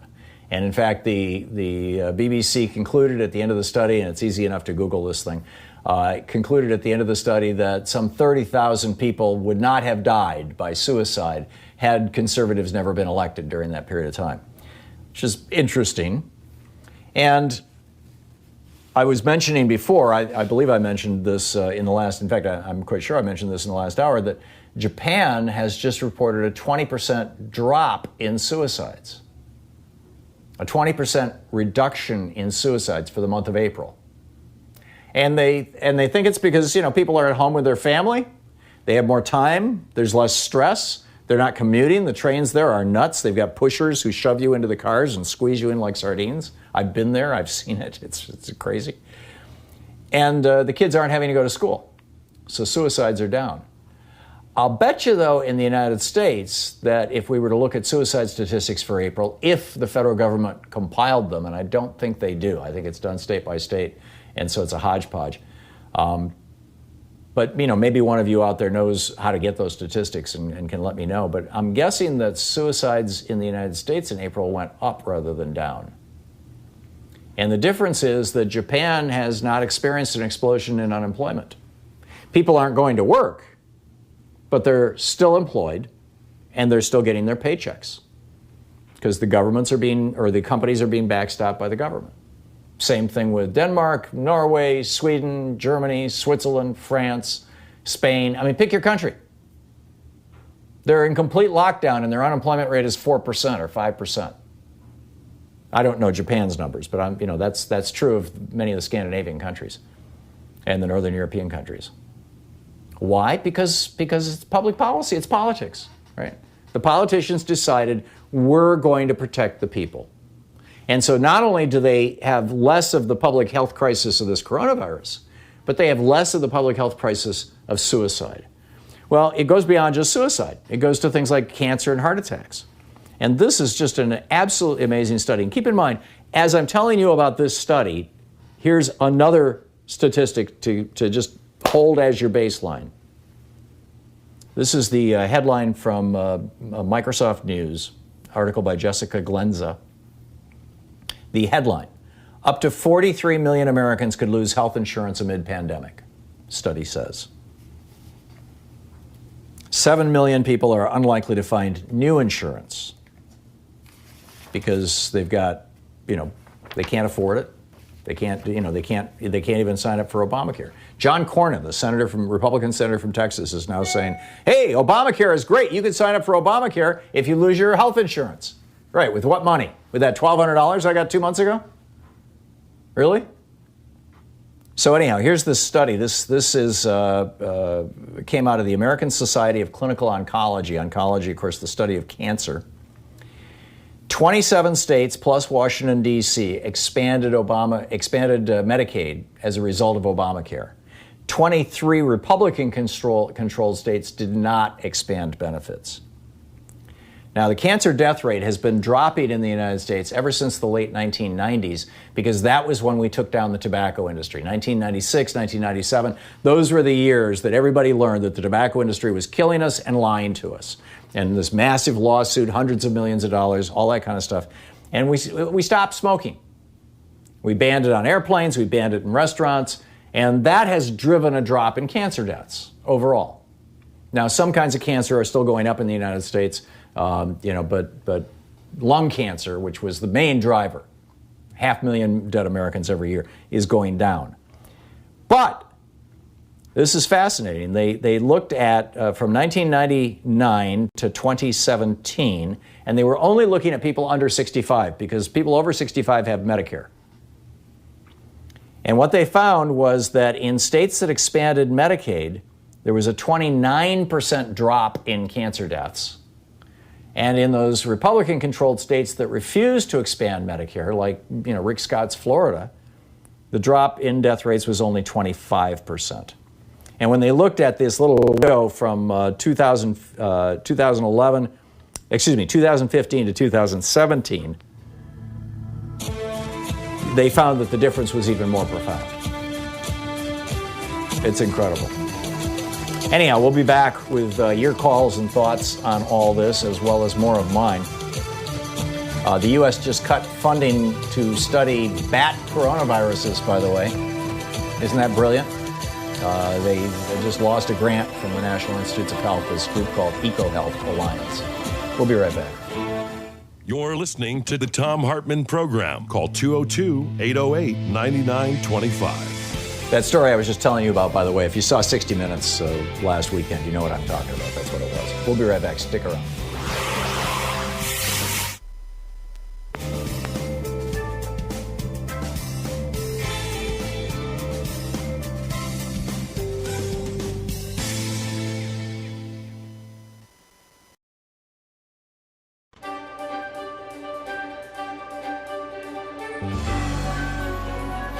Our book today in the Thom Hartmann Book Club is The Black Panthers, Portraits from an Unfinished Revolution, edited by Brian Shea and Yohuro Williams. This is from Chapter 1, In Defense of Self-Defense, Pathways to the Black Panther Party. People joined the Black Panther Party for many different reasons. The moment of politicization was different for everyone, but a few were commonly shared, including the 1963 bombing of the 16th Street Baptist Church in Birmingham, Alabama, and the 1965 Watts Urban Rebellion. A more general sense of frustration and alienation compelled others to join the Panthers' ranks. The party exerted an enormous pull on the imagination of the members, especially those who had experienced police brutality. In the rebellious spirit of the times, the party's bold stance on self-defense resonated with those seeking fresh alternatives for achieving social justice and black liberation. Party members expressed a deep appreciation for other aspects of the Panthers program, including its community service programs, which grew out of a genuine love for the people. My neighborhood friend, a sister that I've known since I was about 11 years old, said, "Claudia, I want you to go with me. We're going to go and hear these Panthers speak at PS 92, which was an elementary school in our community." I said, "Okay, I'll go, I'm down." I listened to these brothers speak and I heard the pitch. I saw the determination and I saw the compassion. I thought, wow, this is the feeling that I used to get when I went into clubs and popped my fingers and got on the dance floor. It was the same feeling, except it was bigger for me now. It was bigger than me. It was full of love of the people. No longer did we have to argue and fight about, what are you looking at me like that for? Or don't step on my sneaker, or this is my block. Now we really had something to fight for. We had a people to fight for. This is bigger than any gang or club. We had a goal. We had something to look forward to, which was the betterment of black people. It was most definitely something that I was searching for, but I didn't yet know what that I was searching. I didn't find it. It fell on me. That was the first meeting. That's what actually started the wheels in my mind for me to become political. I was rank and file. I did a lot of things. The easiest way to say it is just to imagine worker bees. You got one queen, everyone else works. Rank and file. Those were the worker bees. We did it all. The one thing I enjoyed the most was teaching the political education classes on 7th Avenue in front of the Harlem office. That was the most fruitful. But anything I did, it was for the love of the people. Wherever I was sent, or whatever I had to do, it didn't matter anymore because it was for the love of the people. We were trying to get the word out. If I had to sell 125 papers in a day and I got close to that goal, then I did a good job. I was originally from Queens and came out of the Corona branch of the Black Panther Party. When the Panther 21 were arrested and went to jail, in order to keep those offices open and functioning, Panthers were sent all over the city to Harlem. I was one of the Panthers that ended up in the Harlem branch. That's how I got to be there on Wednesday nights to give the PE classes, the political education classes. I was extremely nervous the first time, but once I found my voice, then it went like clockwork. A lot of the people in the community who were just walking by were like, well, let me stop and see what this little girl is talking about, because I was indeed a little girl at that time. We started off every PE class with a 10-point program, and we ended every PE class with, okay, let me hear from you guys. What do you want to see different in your community, and how are you living? Then we would get the feedback, and then we would know how to concentrate our efforts. Rent strikes were crazy, because if you had to live like that, why should you pay rent? We did clothing drives, we did food drives, we did, of course, the breakfast program. There were a lot of other things that happened, and they might have been more meaningful, but those PE classes stayed with me. We were outside on the street in front of the office. When you were giving a class or you were having a talk inside the office and there were only Panthers around you, the feeling was just different than outside on the street. The Panthers knew what you were doing because they were Panthers and they were doing the same thing. Outside, there were constant questions and answers with the people. You had to give yourself up when you were outside in that crowd. You never knew who was going to say, we don't care about that, we don't care about you, you need to go away. There were a lot of people that just did not know where we were coming from and were afraid that if they were seen in the office or if they were seen asking questions, that they'd get reprisals, that they'd end up getting hurt. They were afraid. Things went so fast. Time seems to accelerate when you're always looking over your shoulder. At this time, it was all-out war against the Panthers, and brothers are being shot down in the street or set up or going to jail for years. We have brothers in jail since that time, 40, 41 years. We've had brothers that we've lost on the inside that we can't let the world forget. The government said, okay, we're going to lock them up and throw away the key and no one will ever care. But it's not true. We want them out. We want freedom for all political prisoners. We don't want any more of them to die on the inside. That's the biggest injustice. There were times when our cadre consisted of almost nothing but women, and that was when the brothers were locked up or had to go underground. I remember being on a front line against a policeman on horseback and being 6 months pregnant. What we wanted was a simple street light, and we got the community out there and we blocked traffic. I didn't know whether I was going to be trampled, my baby killed, but I knew I had to be there. I was an active member of the party from 1968 to 1971, and in those few years, I aged 10, 15 years. We didn't have much time to be little girls. We went straight to womanhood. Talking about these things is bringing up all of these feelings, though I hadn't thought about or touched on them for a long time. It seems that as you get older and you look back on the things that you've done in your life, you say, oh my God, I could have gotten killed then. When you're young, fear is not really in your vocabulary, and once you look back, you wonder, why wasn't I afraid?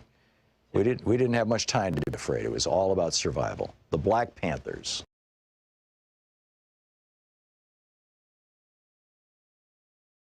Hives and decapitate the bees inside in just a matter of hours, and scientists worry about them gaining a foothold in North America. Beyond nuclears, Kevin Camps drops by on the announcement of the U.S. Nuclear Regulatory Commission that it's proceeding illegally with licensing a proposed high-level radioactive waste dump in New Mexico. Plus, author Stephen Hassan on the cult of Trump. Find The Science Revolution wherever fine podcasts are available.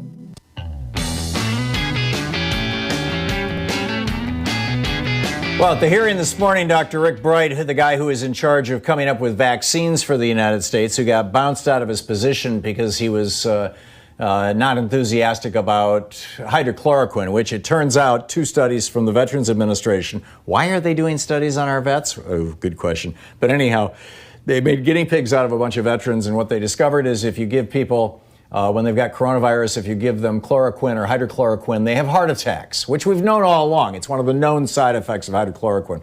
They're more likely to die, not less likely to die. But anyhow, so that's why he got kicked out of his job. But Congressman John Sarbanes of Maryland, one of the Democrats who represents Maryland in the U.S. House of Representatives, elicited from Dr. Bright probably the number one one-liner of the entire thing. It does have the S word in it, which I'm going to attempt to bleep or cover up or something. But here's the clip. In January of this year, tell me about just one specific moment when you had that sinking feeling in the pit of your stomach because you were not seeing the response that you knew needed to happen. Congressman, I'll never forget the emails I received from Mike Bowen and indicating that we are mask supply or N95 respirator supply was completely decimated. And he said, we're in deep, the world is, and we need to act. And I pushed that forward to the highest levels I could in HHS. I got no response. From that moment, I knew that we were going to have a crisis for our healthcare workers because we were not taking action. We were already behind the ball. That was our last window of opportunity to turn on that production to save the lives of those healthcare workers, and we didn't act. And we didn't act. I mean, you know, that's where we're at, right? That's and this is the guy, that this administration fires or demotes. And then you get this idiot from Oklahoma, this Republican congressman from Oklahoma, Mark Wayne is his first name, Mark Wayne Mullins. And he's a former plumber and right-wing talk show host, following in the footsteps of Joe the plumber, no doubt. And his question, why are you on sick leave right now? Well, I have high blood pressure and I have some sick time accrued, and I've been kicked out of my regular job and put into a job that I really, don't want to be doing. I mean, that's not literally what Dr. Bright said, but it's the essence. And so then Mullen starts asking him about his medication. I mean, this was obscene. And, of course, Mullen is now getting trashed on Twitter for being such an ass, frankly. But anyway, Robin in Boulder, Colorado. Hey, Robin, what's on your mind today? Yeah, the question that you're putting out to your listeners today is very timely for me and almost prescient. Years ago, I had a discussion with friends about bad presidents. It was during the second George Bush. And at that time, we agreed there was not too much a leader could do that can't be undone by somebody else, with 2 exceptions: trashing the environment and or nuclear war. which could take generations to recover from. But when I look at Trumpty Dumpty's abysmal response to COVID, I've revised my views on bad presidents. I worry I may not see any semblance of a real economic recovery in my lifetime. And whatever recovery we do have, it may not be anything we recognize. Tom, I am not optimistic. Yeah, I share your concern, Robin, and I think that Donald Trump's response to this coronavirus and to the economy that it has spawned is even worse than Herbert Hoover's response to the stock market crash. And while there was an increase in suicides around the stock market crash that's been, become kind of folklore, bankers jumping out of windows, which by and large didn't happen, but, people were really, really stressed. The stakes are much higher. 80,000 people didn't die in 2 months after the Great Depression, and no. Probably 100,000. So, I share your concern, Robin, and not sure where to go beyond that, but I think you're right. Thank you for the call. Barbara in Sun City, Arizona. Hey, Barbara, what's up? Hi. Well, this is really being underreported. I do want to put out a website that is toosoonarizona.com that Governor Ducey opened the state up to everything: casinos, water parks, the bars are shoulder to shoulder with kids. The seniors are having little gatherings. They have opened the state up completely, and nobody's talking about this. He did it after Trump came. The next day, he said, "I'm abandoning the plans to keep the state, under the rules, and now everybody's free to do whatever they want, the restaurants." And it's absurd. I mean, it's scary, so scary. And we've got toosoonarizona.com.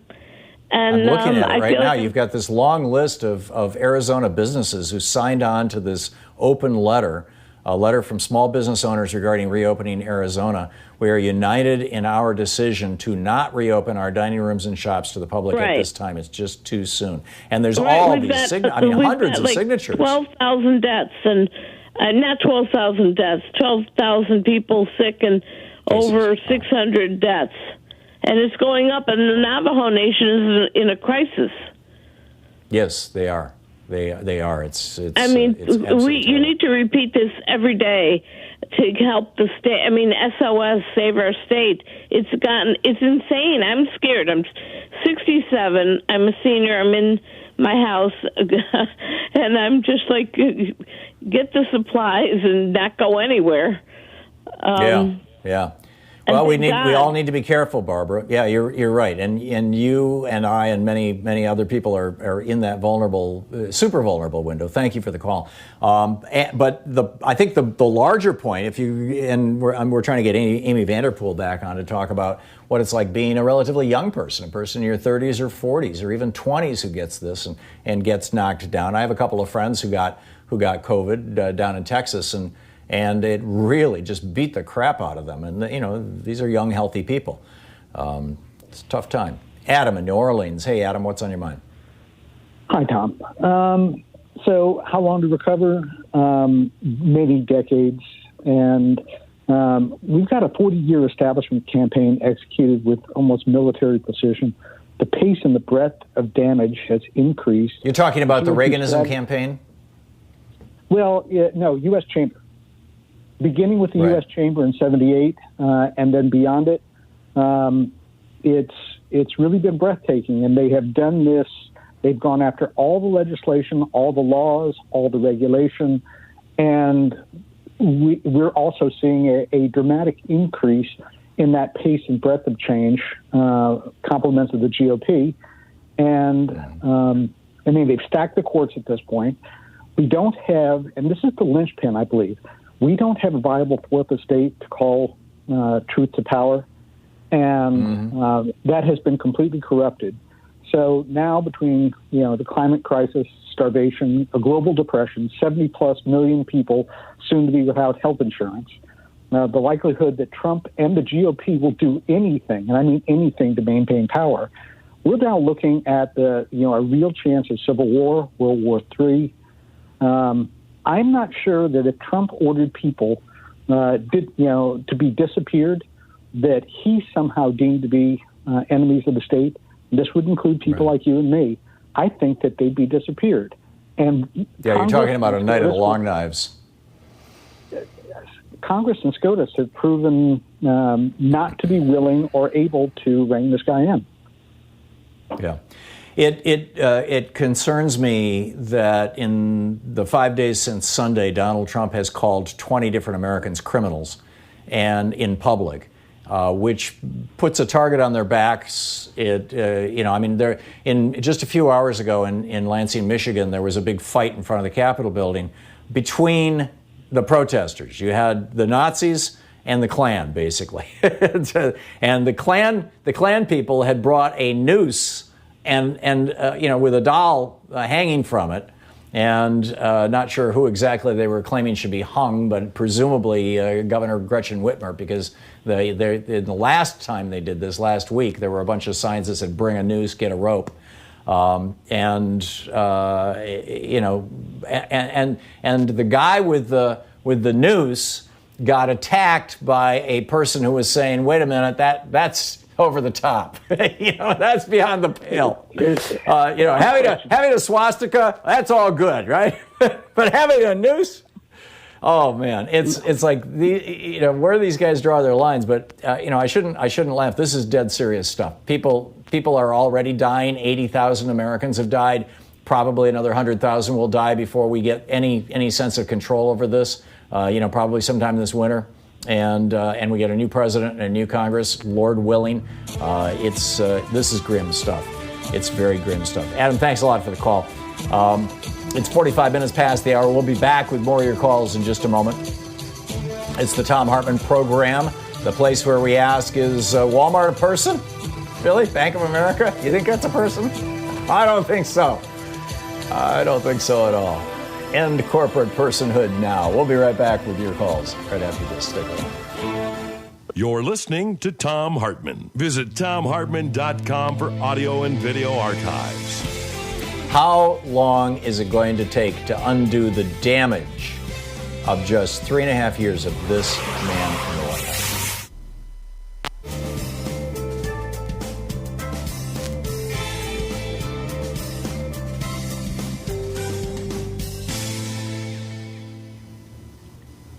And welcome back.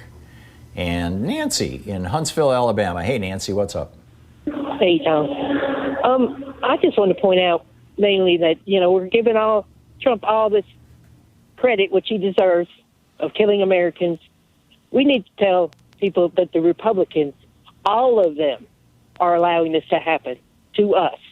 They don't care. Yeah. I mean, it shouldn't be Donald Trump did this. It should be the Republicans and Donald Trump were okay with the policy that didn't allow the government to send people money who are dying, who need it. The Republican Party, once again, turned their heads and watched Trump do this against its American people. I mean, the Republicans are getting a pass. They're able to hide from TV right now. I call my senator. It's always a voicemail. Can't talk to anybody. And I'd like to know if each of them, I'd like to ask, what do they remember the day that they gave up their integrity? When was their integrity given in for power? What's the day? Everybody decided. I think, Nancy, if you had asked that question back in the 1980s, you would actually get an answer from a lot of these Republicans. It would be, well, it was 76 when the Supreme Court ruled that corporations could own politicians. Or, well, it was 1981 when the RNC itself started passing out money in a really, really big way to Republican members of Congress.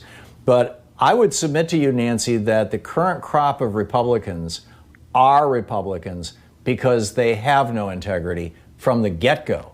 None of those Republicans. I can't think of a single elected Republican. I mean, John McCain might have been the last Republican who had even a shred or a patina, a little surface covering of integrity.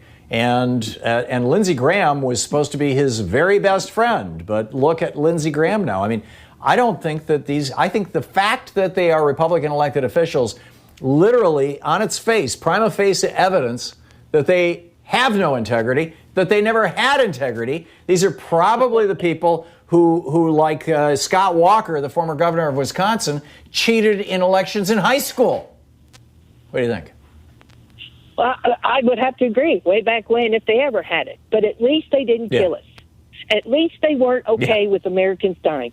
That's where they. Well, let me challenge you there, Nancy. These guys since 1980 have been opposed to Americans having access to health care. Yeah. Okay. Which I mean, they're fine with Americans dying. It's so funny because basically you keep saying, well, at least they're not this terrible, and I'm saying, no, they're worse than that, and then you're going, well, yeah, I guess they are. It's like, well, why aren't we calling them out? We have all truth. We have the truth on our side. Why isn't the media speaking truth when a Republican is heard dogging us? They just aren't inserting themselves. We can't win this without them. And if we don't get control after this, we'll never have a chance. They are already got it all fixed. I think we may not get to win it because of how they're fixing the election. Rigging the elections. They don't seem too worried about it because they don't seem too worried about it. And that worries me. Well, that's my biggest fear, Nancy, is that Trump flips us into full-out fascism and then we don't recover from it. And I think that, I'd assign about a 20% probability to that. Nancy, thank you very much for the call. And thanks for watching Free Speech TV there in Huntsville, Alabama. Coming up on 10 minutes before the hour, we'll be right back with more of your calls in just a moment. It's Thom Hartmann broadcasting live, sheltered at home, sheltered in place here in Portland, Oregon. Stick around. We'll be right back.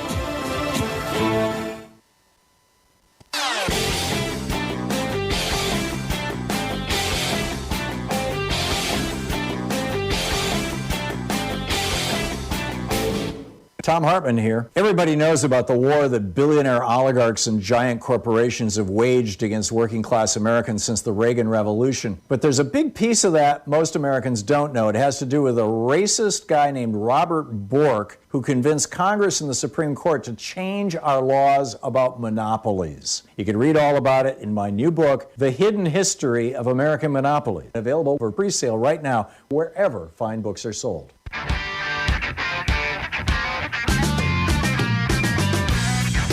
Welcome back. Thom Hartmann here with you. Gary, excuse me, it's not Gary, it's John in Gary, Indiana. Hey, John, what's up? Hey, Tom, long-time listener. Thank you. Thank you for all that you do. In considering your question and the modification to that question about democracy, the economy, and you didn't put it in the order, you actually said economy, democracy, and then the pandemic. Public health. Yeah, I consider that the solution to the problem is our democracy, which I think is broken, and the solution to each one is we the people, and I think in each of those areas, I'm hopeful, but I'm not confident yet that we the people are going to rise to the occasion. And I think your earlier caller, Cassandra, really hit the nail on the head with the specifics about why the division that we suffer from, particularly under this administration and the Republicans, and how they divide us. It makes it more difficult for us to come together to actually do what we, the people, need to do in order to change things, which is, show up at the polls in mass numbers and vote. And I had a question for you. Do you think that Reaganomics is one of the things that is contributing to what we are experiencing directly in terms of the pandemic? Reaganomics. Yes. Yeah, absolutely. Yeah. In fact, let me take two parts of what you said, John, and put them together. I would submit to you that dividing people against each other, causing people to fear or hate or have jealousy toward, or whatever, disdain for. Dividing people from each other is a political strategy that began as an economic strategy. Is saying to white people, black people want your job, then saying to black people, Hispanics want your job. Then this goes back hundreds of years, right, or 100 years anyway, and then dividing people for political purposes based on religion, for example. I mean, look at Northern Ireland. Well, look at the United States. The abortion wars and things. This is a way. The winners when America is divided are the billionaire plutocrats, the right-wing plutocrats, the giant industrialists. The losers are democracy, public health, and we the people. And Reaganomics, the cornerstone of Reaganomics was what Reagan said when he was inaugurated in January 20th, 1980, when he said that government is not the solution to your problems, government itself is the problem. And the core of Reaganism is that government should not be doing things to help people. People should be looking to wealthy people to help people. People should be, they should be begging from billionaires. They should be, asking their employers to provide them with health insurance. They should be asking their wealthy neighbors to support them when they get really sick, et cetera, et cetera, et cetera. I mean, this is the key. This is the cornerstone of Reaganism. So when you get 80,000 people who get really seriously sick, and actually, that's just who've died. The number who've gotten really seriously sick is, well over 1 million. We've got almost 1.5 million, 1.3 million people who got so sick that they showed up begging for a test, and that can be a pretty serious sickness. And you've got another 40 million people who lack health insurance, who lack access to health care in the United States. This is absolutely Reaganism. And what we are seeing is the logical outcome of it. And Reagan also started the whole process of campaigning. I mean, Nixon did it somewhat, but Reagan really started it overtly with his first campaign speech being in Philadelphia, Mississippi, talking about states' rights, the place where Schwimmer, Goodwin, and Cheney were murdered, the civil rights workers in the mid-1960s. And that's how he kicked off his campaign. Donald Trump, his son, Don Jr., gave his first political speech on behalf of his father in that same place, the Nebosha County Fair or Neshoba, or however you say it, near Philadelphia, Mississippi. And, this is what we are seeing is Reaganism fulfilled. Thanks a lot for the call. Raul in Visalia, California. Raul, we just have a minute to the end of this hour. You got a quick one? Okay, Tom, real quick here.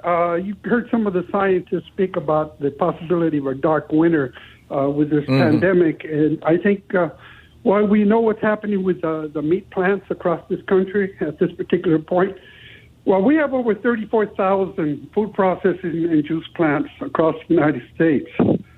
In California, we have 5,500 alone. And these particular plants are governed by very loose, discretionary type Cal OSHA regulations.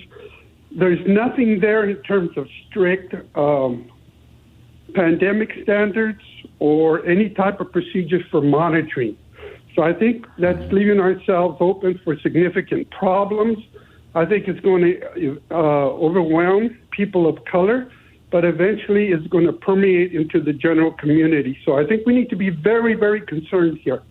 And not even progressive states like California have come up with some very stringent, I think, standards for requiring work plans and for monitoring these issues. Yeah, this is serious stuff. Bro, I'm with you. And Trump is just making it worse by ending his state of emergency and saying to the states and saying to the yahoos who listen to him, oh, it's fine, don't worry, go back. It's only going to kill black people. Don't worry. We'll be back. You're listening to Thom Hartmann.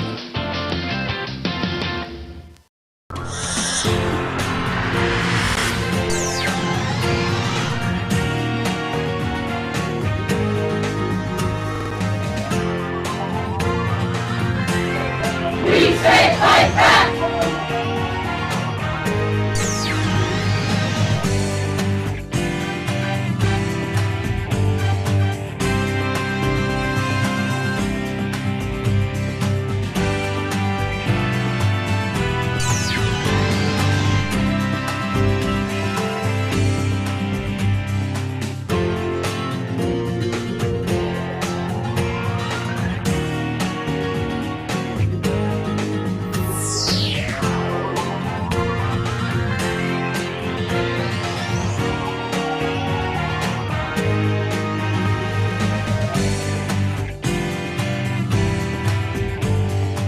So we've got a new video up over at thomhartmann.com for people who support our program, and it's there's a really troubling concatenation of events, events, that are happening in the United States right now. We created these concentration camps for refugees seeking asylum. This was Stephen Miller's big project.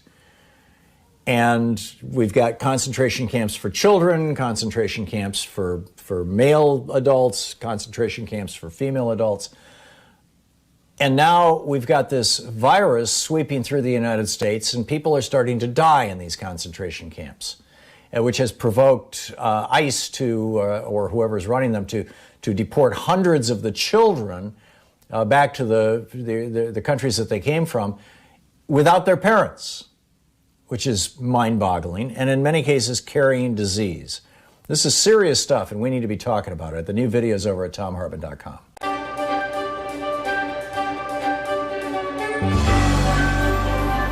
Our book today in the Thom Hartmann Book Club is Michael Lewis's new book, The Fifth Risk. And this is from the prologue, which is titled Lost in Transition.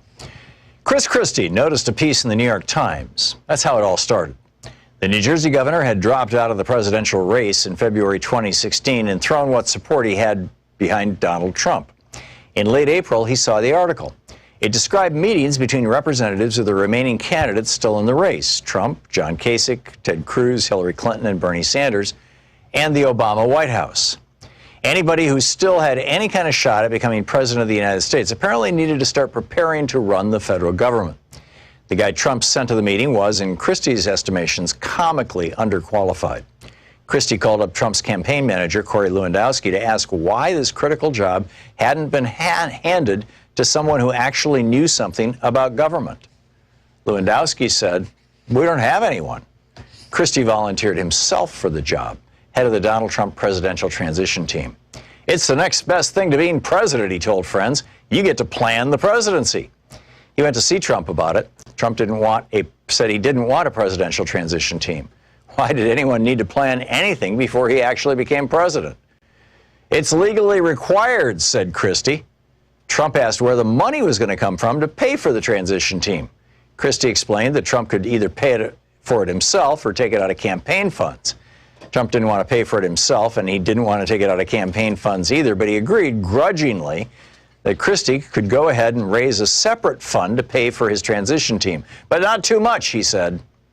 And so Christie set out to prepare for the unlikely event that Donald Trump would one day be elected president of the United States.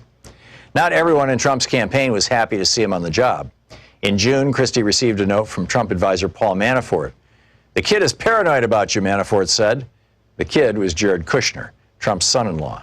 Back in 2005, when he was U.S. Attorney for the District of New Jersey, Christie had prosecuted and jailed Kushner's father, Charles, for tax fraud. Christie's investigation revealed in the bargain that Charles Kushner had hired a prostitute to seduce his own brother-in-law, whom he suspected of cooperating with Christie, had videotaped the sexual encounter and sent the tape to his sister. The Kushners apparently took their grudges seriously, and Christie sensed that Jared still harbored one against him. On the other hand, Trump, whom Christie considered almost a friend, couldn't have cared less. He'd invited Christie to his and Melania's wedding, and he pressed him to attend his daughter Ivanka and Jared Kushner's wedding. "That would be awkward," said Christie. "I'm paying for the wedding, and I don't give an S," said Donald. Christie viewed Jared as one of those people who thinks that because he's rich, he must also be smart. Still, he had a certain cunning about him. And Christie soon found himself reporting everything he did to prepare for a Trump administration to an executive committee. The committee consisted of Jared, Ivanka Trump, Donald Trump Jr., Eric Trump, Paul Manafort, Steve Mnuchin, and Jeff Sessions. "I'm kind of like the church elder who double counts the collection plate every Sunday for the pastor," said Sessions, who appeared uncomfortable with the entire situation. The elder's job became more complicated in July 2016 when Trump was formally named the Republican nominee. The transition team now moved into an office in downtown Washington, D.C. and went looking for people to occupy the top 500 jobs in the federal government. They needed to fill all of the cabinet positions, of course, but also a whole bunch of others that no one in the Trump campaign even knew existed. It's not obvious how you find the next Secretary of State. much less the next Secretary of Transportation. Never mind should sit on the board of trustees of the Barry Goldwater Scholarship and Excellence in Education Foundation. By August, 130 people were showing up every day and hundreds more working part-time at Trump Transition headquarters at the corner of 17th Street and Pennsylvania Avenue. The transition team made lists of likely candidates for all 500 jobs, plus other lists of informed people to roll into the various federal agencies the day after the election to be briefed on whatever the federal agencies were doing. They gathered the names for these lists by traveling the country and talking to people, Republicans who had served in government, Trump's closest advisors, recent occupants of the jobs that needed filling. Then they set about investigating any candidates for glaring flaws and embarrassing secrets and conflicts of interest. At the end of each week, Christie handed over binders with lists of names of people who might do the job well to Jared and Donald and Eric and the others. They probed everything, says a senior Trump transition official. Who is this person? Where did this person come from?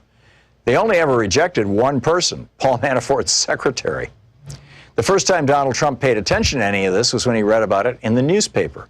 The story revealed that Trump's very own transition team, led by New Jersey Governor Chris Christie, had raised several $1 million to pay for its own staff. The moment he saw it, Trump called Steve Bannon, the chief executive of his campaign, from his office on the 26th floor of the Trump Tower and told him to come immediately to his residence many floors above. Bannon stepped off the elevator to find the governor of New Jersey seated on a sofa, being hollered at. Trump was apoplectic, actually yelling, "You're stealing my money! You're stealing my effing money! What the F is this?" Seeing Bannon, Trump turned on him and screamed, "Why are you letting him steal my effing money?" Bannon and Christie together set out to explain to Trump federal law. Months, and it continues from there. The book is The Fifth Risk by Michael Lewis.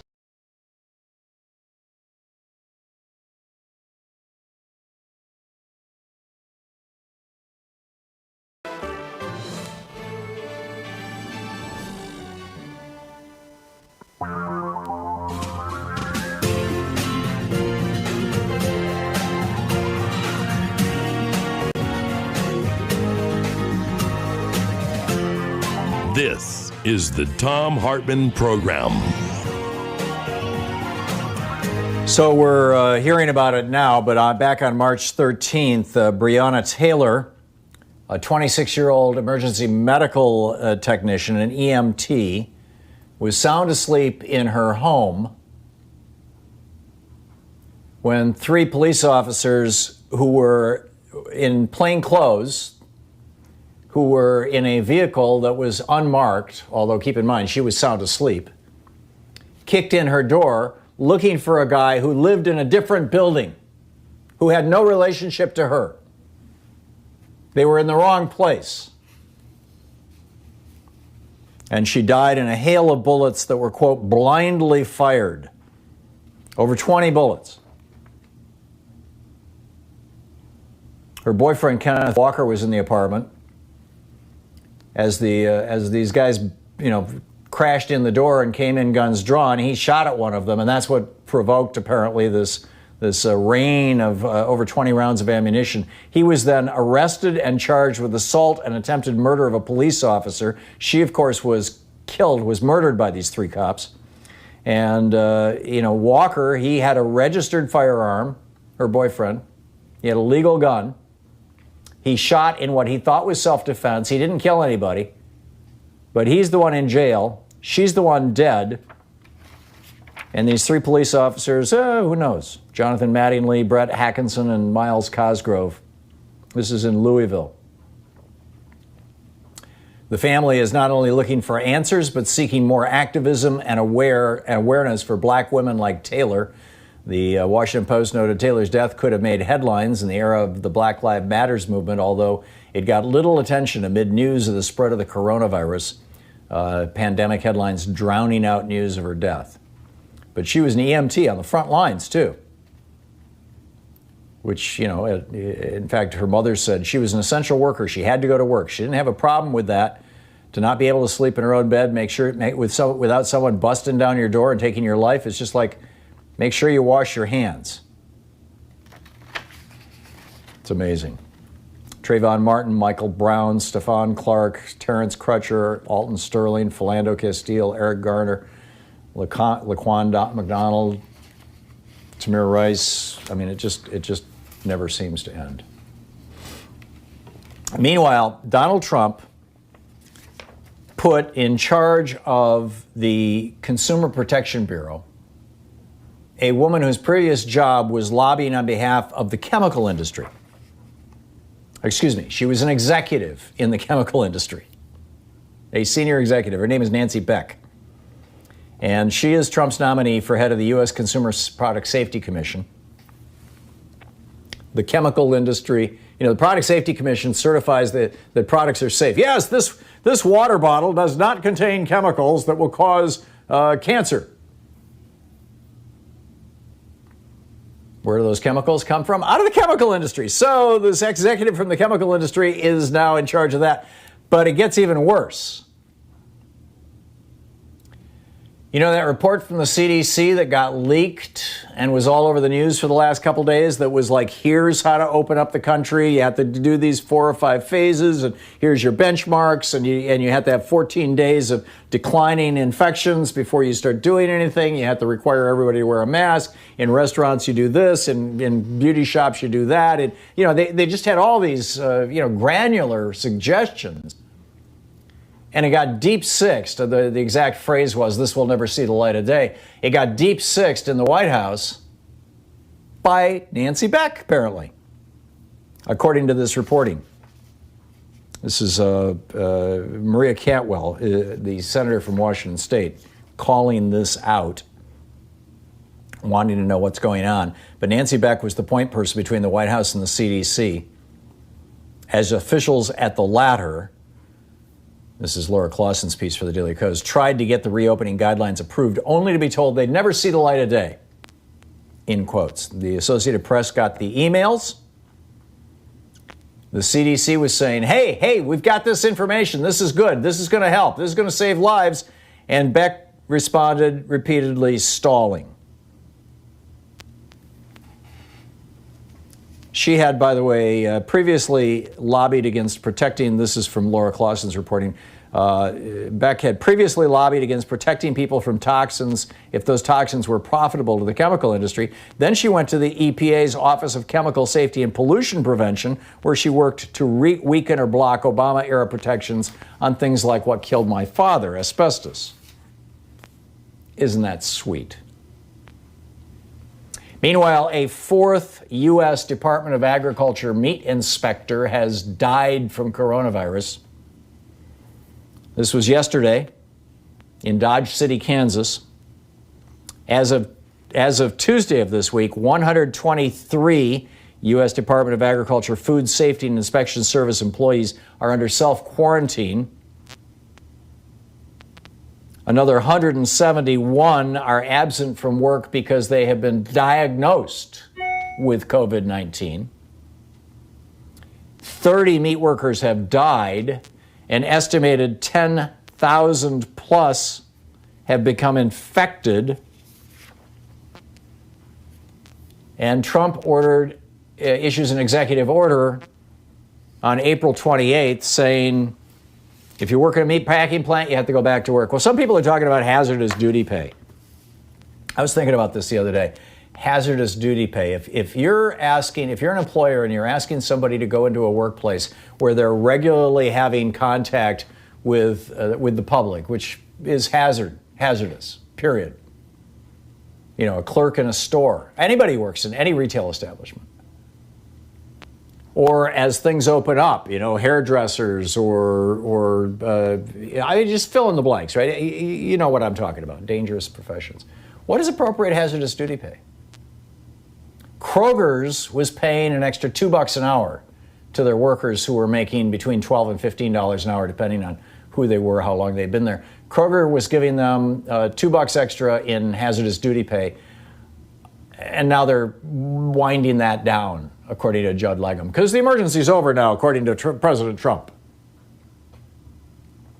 But I remember back when my dad was negotiating with the machinists union for his little shop, he didn't own it. He was the office manager, and he ran a couple of the machines. It was a tool and die shop, Lansing Tool and Die, as I recall. Lansing Tool and Die was the name of the company. And they negotiated a deal where if you worked more than a 40-hour, and in fact, time and a half was like normal through the whole, all the unionized industries in Michigan when I was growing up, when I was a kid. And, if you worked more than 40 hours a week, you got time and a half, or if you were, so let's extend that logic. Now that's long gone, right? Virtually nobody is unionized in the United States, and I think there's very, very few people who get time and a half for anything anymore. But if you're trying to come up with hazardous duty pay for these folks who are putting their lives on the lines, and large numbers of them dying, shouldn't it be time and a half? I'm just saying, you want a benchmark? It's already established. We don't need to invent something new. For the 40 years that America was unionized, from the 1940s to the 1980s, when we saw the fastest, strongest growth of the American middle class in history, that was one of our metrics. Probably still is for a lot of well-unionized big city police forces and things like that, maybe fire departments. But anyway, just a thought. So, and meanwhile, the Supreme Court's in Wisconsin, on a 4-3 partisan vote, struck down Governor Tony Evers' stay-at-home restrictions. It's getting weird out there. This is the Thom Hartmann Program. The Republican Party has officially relabeled itself the party of death. That's kind of officially what they're all about. We like death.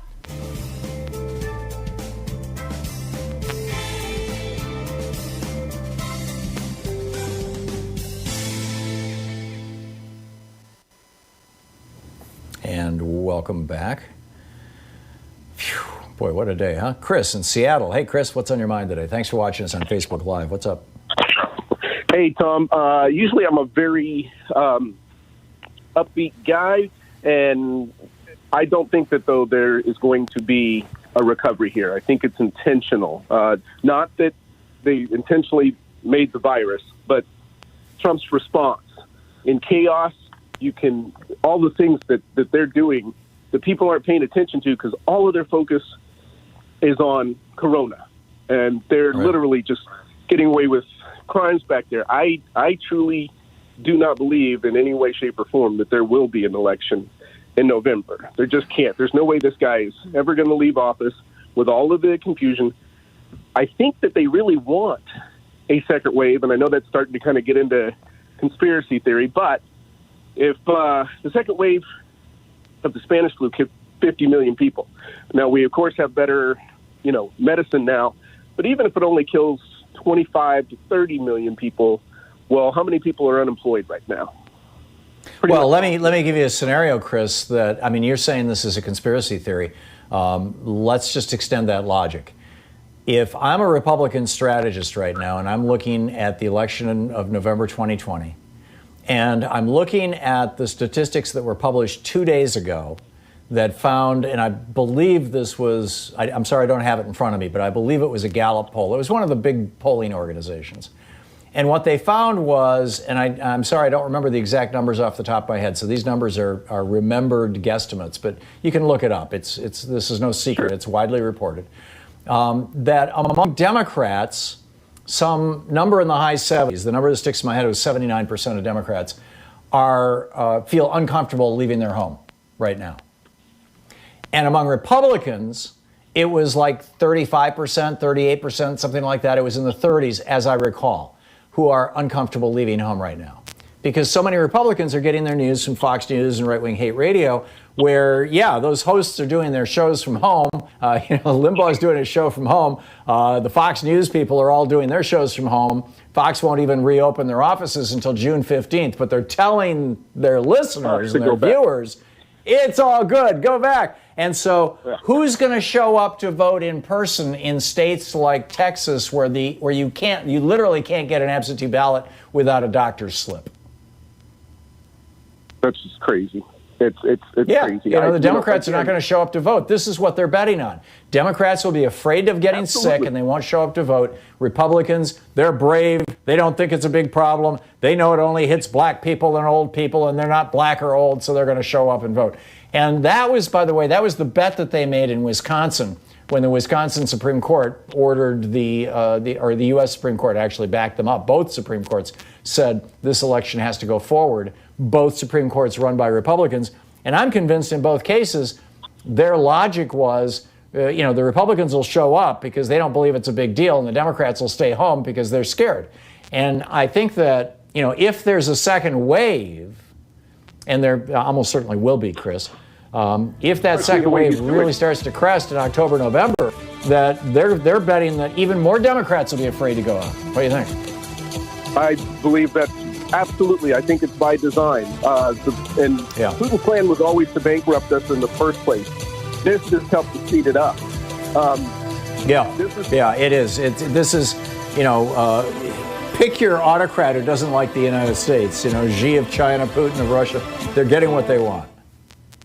Our 1 hour free podcast recaps our show, and it's available wherever fine podcasts are found. And we have the full 3 hour podcast available over at thomhartmann.com if you want to really support our program.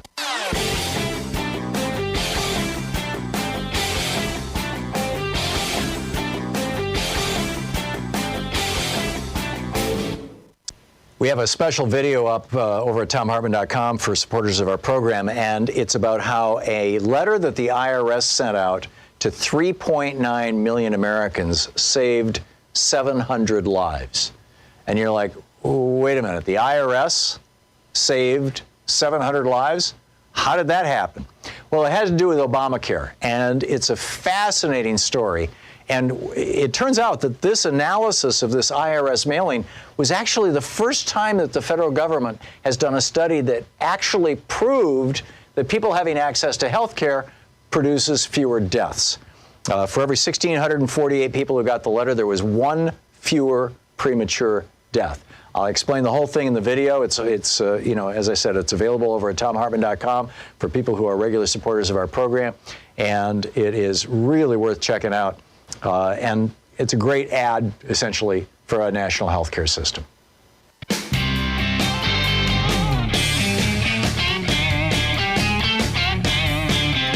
And welcome back. Merrill in Panguitch, Utah. Am I saying that right, Merrill? Yes. Excuse me, yes. I've been listening to what you've been saying, and first of all, Trump should be impeached, and he should be charged with negligence and corruption, and he should be taken from office. But anyway, what I called to talk about was this packing industry, and I was a P9er in 1985, and I lost my job in the hormone strike in Austin, Minnesota. We were dealing with the same issues then. I mean, this coronavirus is just another example of how these companies do not care about their employees. If they wanted to keep killing hogs and killing cattle, they need to hire a few extra people. They need to test everybody, and they could keep those plants running. But Hitler came to power in a country that was financially ruined. And this coronavirus and what these companies are doing is the same thing it's going to happen all over again. And I agree with you when you say that Trump isn't going to leave office no matter what happens, because the elections are going to be hit and miss at best if this coronavirus is still going on. But Trump should be charged with criminal negligence and dereliction of duty, and he should be put in jail. Yeah, no other way around it. Merrill, I am with you, or at least removed from office, and I think that and Merrill, thank you for the call, and let justice happen, right? Let New York go after him for bank fraud and for securities fraud and for tax, and let the IRS go after him for tax fraud and all the other. I mean, the New York Times laid it out. They did. I think they might have won a Pulitzer for it. It was a huge piece that they did 2 years ago where they deconstructed the entire scam that Trump and his sister did to plunder his father's estate of hundreds of millions of dollars and avoid paying taxes. Not avoid, fraudulently not pay taxes on it. He ran a fraudulent university in Arizona. How many people do you know who can bankrupt a casino? And he sold stock in those casinos when they were in trouble. sold millions and millions of dollars in stock, took a $45 million paycheck himself, put it in his back pocket, and then bankrupted them. So the stockholders were left with nothing. I mean, that's what we've got in the White House, and that's what he's doing to our country. I didn't, by the way, say that I don't think he'll ever leave. I am hopeful that he does. But I do think that part of the Republican strategy right now, having to do with this election coming up in November, hangs on, in part, this story that got pretty good coverage a couple of days ago, that a very high percentage of Democrats are reluctant to leave their homes. Democrats are watching CNN, MSNBC, Free Speech TV. They're listening to real news. They're reading the newspapers, the New York Times, the Washington Post, the LA Times, the Chicago Tribune. They are well informed, and therefore they know that even children can die from this disease, and do, and are, and have. Young people, you may be talking about lifetime neurological damage, lifetime kidney damage, lifetime heart damage. This disease shortens lives. Democrats are reluctant to leave their homes. Republicans, on the other hand, who are getting their news from right-wing hate radio and Fox, and living in a right-wing bubble with Breitbart and all these right-wing sites on the internet, Republicans, more than half of Republicans, are enthusiastic to leave their homes. Excuse me. Yeah, I've got that right. In fact, it's well over half. Most Democrats don't want to leave home. Most Republicans think we should get out there right now. So who's going to show up to vote in those states that are going to refuse to do mail-in balloting? You think Democrats are going to show up to vote? Well, this was the bet that the Republicans on the Wisconsin Supreme Court, and the U.S. Supreme Court for that matter, this was the bet that they made with regard to the Wisconsin election. And they lost that bet. Democrats actually did show up to vote. Now, on the other hand, Katie Hill's district, the young woman, a Democrat, who got kind of caught up in her husband was putting out photos of her that were inappropriate, and she ended up resigning, and it was just a whole sad thing. I thought, frankly, she should have fought it. But a Republican picked up that seat the day before yesterday. And Tuesday, in the election Tuesday, there were two Republican victories, one in Wisconsin, one in California. The one in California is really troubling. And, because what's happening, I think, is that the Republicans are digging in. And the Trump PR machine, it's amazing. I mean, I get an email every day from the White House, literally every day, a whole bunch of short bullet-pointed articles about what a wonderful job Donald Trump is doing. And if that was all I read, I would think that he was the best president ever. I also get something every day from Chuck Schumer's office, which is unreadable. It's unprintable. It's formatted so you can't print it. It's long and boring and unreadable. Very often it's just quotes from speeches he gave. And it's like I'm looking at this going, the Democrats are shooting themselves in the foot, and the Republicans are building the Death Star. And that concerns me too. So anyhow, we'll be back with your calls on all this stuff. How long is it going to take? What's it going to take to recover from this? How much damage has been done both to our democracy, to our public health, and to our economy? And what's it going to take to put it back together? I have some ideas on that, which I will share with you in more detail tomorrow. We'll be right back. You're listening to the Thom Hartmann Program. Call 202-808-9925. We'll be right back with more of your calls in just a second. Stick around.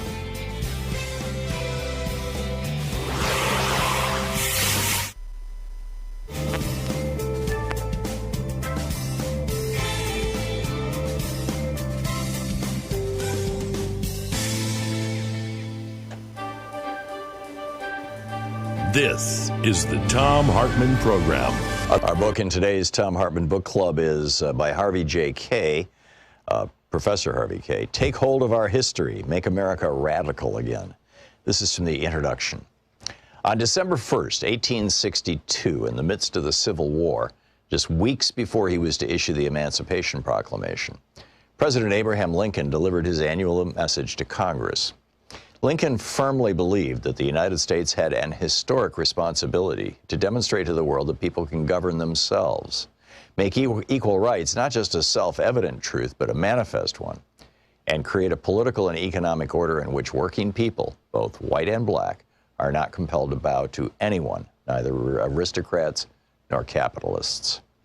Empowered by tens of thousands of black slaves who were already liberating themselves from bondage by escaping to the Union lines, and increasingly confident that the majority of his fellow Americans would recognize the truth of what he was saying, Lincoln closed his address by calling on them to see that the time had come to remember who they were and what they demanded, or what that demanded.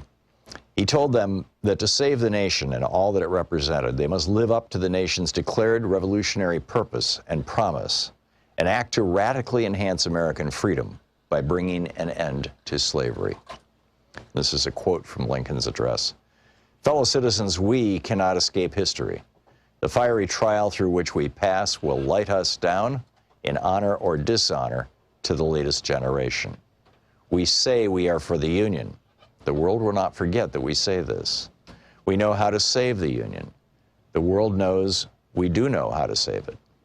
We, even we here, hold the power and bear the responsibility.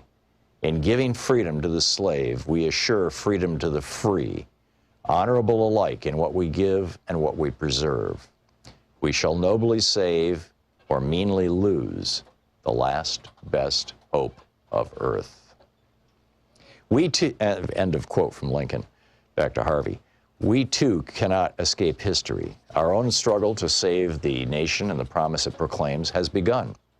Finally, after more than 40 years of fear-driven class war and culture war campaigns against the democratic achievements of generations, the hard-won rights of workers, women and people of color, and the very memory of how they were secured, and now both in the wake of the election debacle of 2016, which gave the presidency to the corrupt, mendacious, racist, sexist, and treacherous demagogue Donald Trump, and continued control of Congress to the formerly conservative but increasingly reactionary Republican Party, and in the face of intensified class and culture war campaigns, we the people have come not only to recognize that American democratic life is in jeopardy, but also to mobilize in hopes of saving it.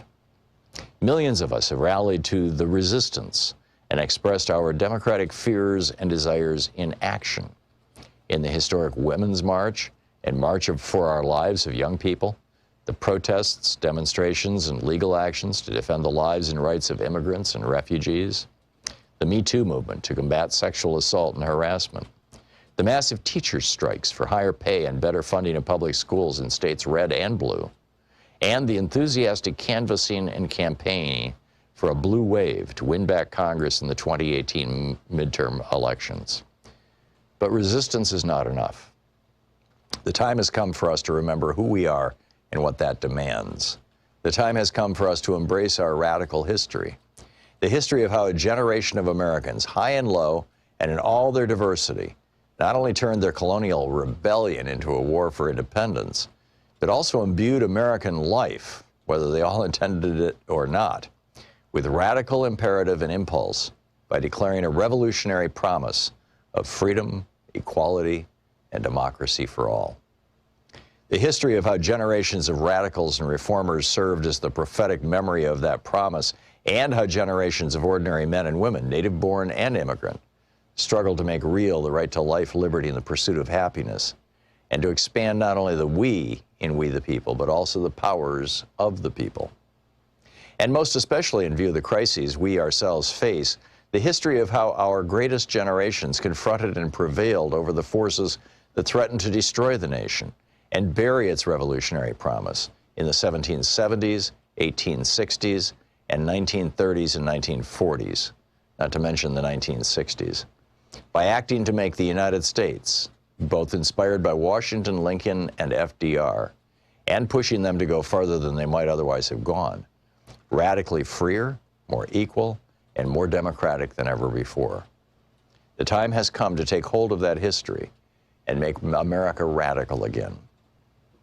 I've titled this collection of my speeches and essays, Take Hold of Our History, Make America Radical Again, for reasons that will become obvious, and yet I cannot help but confess that if I had had to title it otherwise, I would have been sorely tempted to use With full attribution, the title Max Lerner gave to his 1938 work, It Is Later Than You Think, The Need for a Militant Democracy. While it may not seem so, the crisis we face is no less demanding of action, urgent action, than that which confronted his generation. The book Take Hold of Our History by Harvey J. Kaye.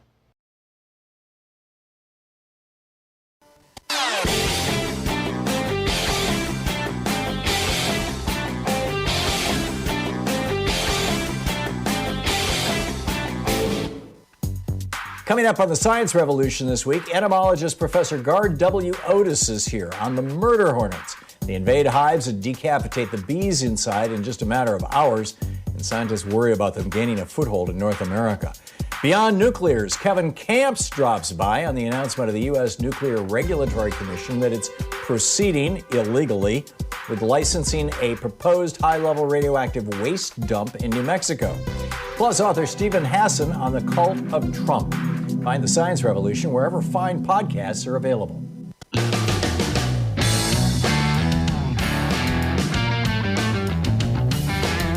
Welcome back. Zach in North Hollywood, California. Hey, Zach, what's on your mind today?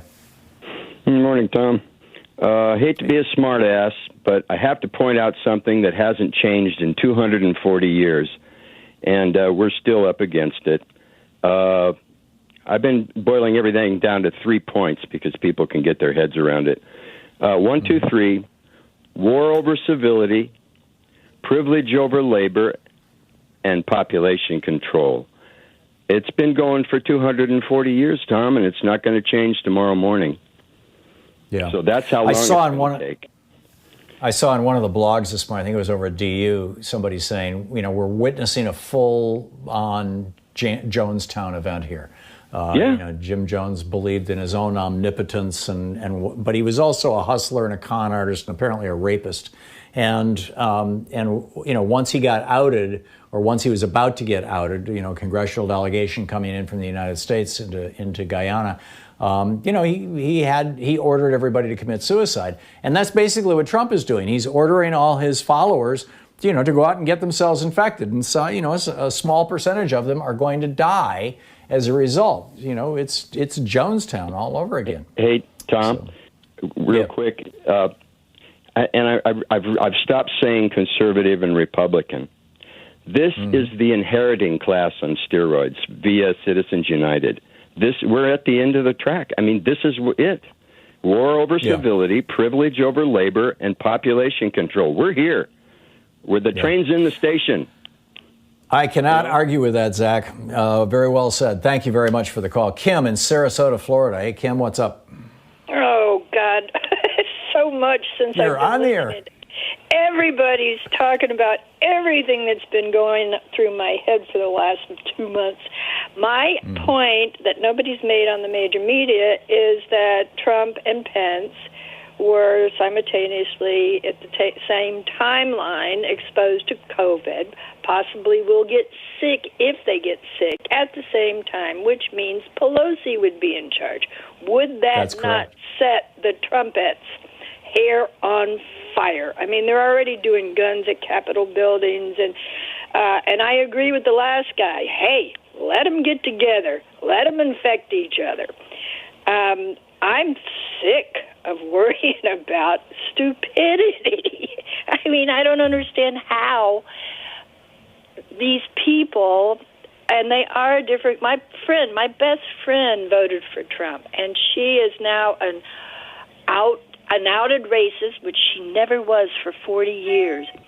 I mean, he has brought out the very worst in people, and if they want to gather in groups, and if they want to, you know, expose each other, go for it.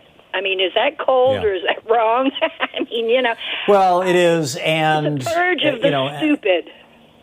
Yeah, none of us are immune, Kim, to being brainwashed under the right circumstances, and with the right brainwashers. And you know, you and I are fortunate enough to have remained in the reality-based world.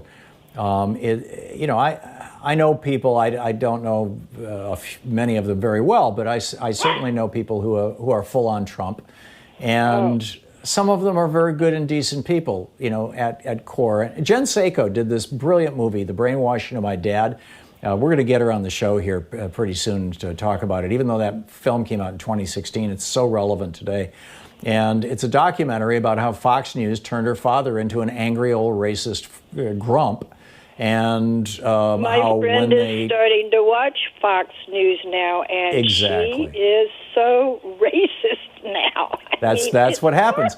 And then when Jen's mom and Jen intervened and used the parental controls on the TV to make Fox News unavailable to their dad, to her dad, her mother's wife, or husband rather, he turned back into a decent person again. I mean, it's a temporary thing. So I'm not wishing death on anybody. I am watching this little mini riot in Lansing. Wrong for even thinking that, but there's only so much you can do for stupid people.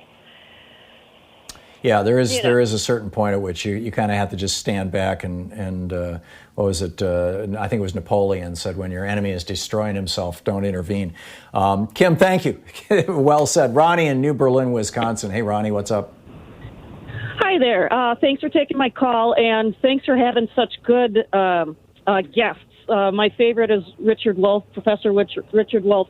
And when you guys were talking this morning, I never seem to understand how the Fed is just able to give these large corporations more money.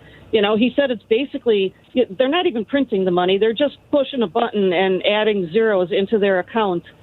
That's correct. So, Congress has no say on this, and I don't understand that process. Congress could stop it by legislating specifically a no to the Fed.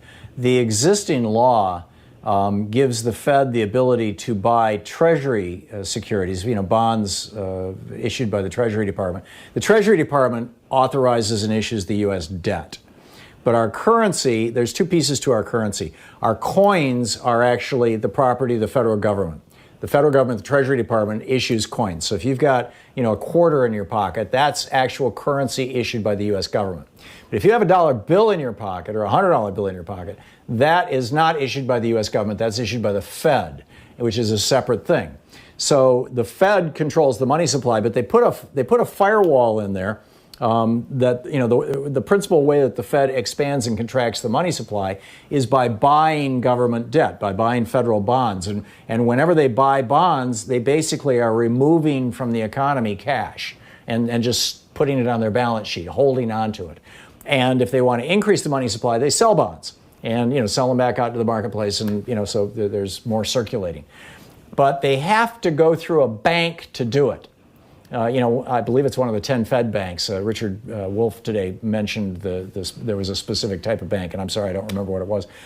But to the best of my knowledge, there's no authorization in the law that created the Fed, this is back in 1913, but it's been updated a number of times over the years, that allows them to buy corporate debt, which is what they're doing now. And what they started doing in 2009, they called it quantitative easing. And buying, or it was a piece of quantitative easing was actually much larger than that. And part of it was trying to ease out of this. But they were buying, back in 2009 and now. Back in 2009, TARP was the federal government buying bad debt. Now you've got the Fed buying bad debt of these corporations. I think it's illegal. I've read several op-eds in the Financial Times over the last 2 or 3 months explicitly saying that it's illegal. But as Richard Wolff said, the panic in Washington, D.C. and New York City right now is so high that they are throwing everything they can against the wall, hoping something will stick. They're just scared to death. Ronnie, I got to move along, but thank you for the call. It's great to hear from you. Bobby in La Puente, California. Hey, Bobby, what's up? How you doing, Tom? I'm alive and kicking, Bobby. What's up? Same here. No, I just heard you say about the Republican Party being a party of death. And you're right. Almost as old as you are, experienced racism. The town I grew up in, South El Monte, had the KKK. Back in the old days, 1800s, used to hang blacks. And then the blacks left South El Monte. Then they started hanging Mexicans. And I grew up in that environment. and I know hatred. And thank you, Tom, for apologizing for your whiteness, because I had a resentment because of the way I was treated. But guys like you, you're one of my heroes. When you mentioned unionizing, I'm a retired Teamster, proud of it. But this party, you know how they wear, the Republican Party, they wear that American flag on their lapel. This is switch it to the crossbones. On the other side, SS. That's my opinion.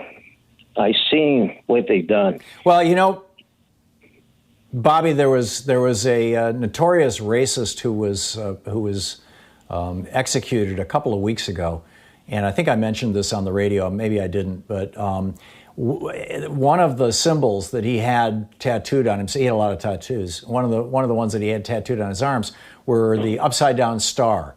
The upside down star is the head of the goat. You know, where the instead of having with 5-pointed star, you've got 2 parts down, which are like the legs of man, the 2 points to the side, which are like the arms of man, and then the point on the top, which is the head. And that's the star that's on our flag. But in the year 2000, running up to that election, the Republican Party flipped the stars upside down on their logo and turned it into the goat head star, also known as the satanic star. And, this guy had these satanic stars all over him. And the Republican Party for 20 years now has used the satanic star as their logo. And, they talk about right to life and all this kind of stuff, but really what they're talking about is controlling women. And in every other regard, no health care, no nothing, no support. They have become the party of death. And now they're openly promoting death. And Trump and his buddies have killed 80,000 Americans or facilitated the death of 80,000 Americans. Bobby, thank you. Thank you for your kind words. Thanks for the call. And thanks for watching Free Speech TV there in La Puente, California. We'll be back. It's 45 minutes past the hour. It's the Thom Hartmann Program. You're listening to Thom Hartmann. Visit thomhartmann.com for audio and video archives. Back with more of your calls in just a moment, 15 minutes before the end.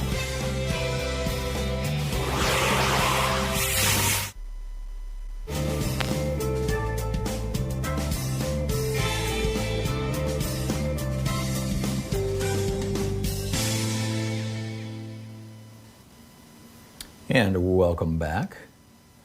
Let's see here. Roy Martin in Seattle. Hey, am I saying that right? ROI-Martin?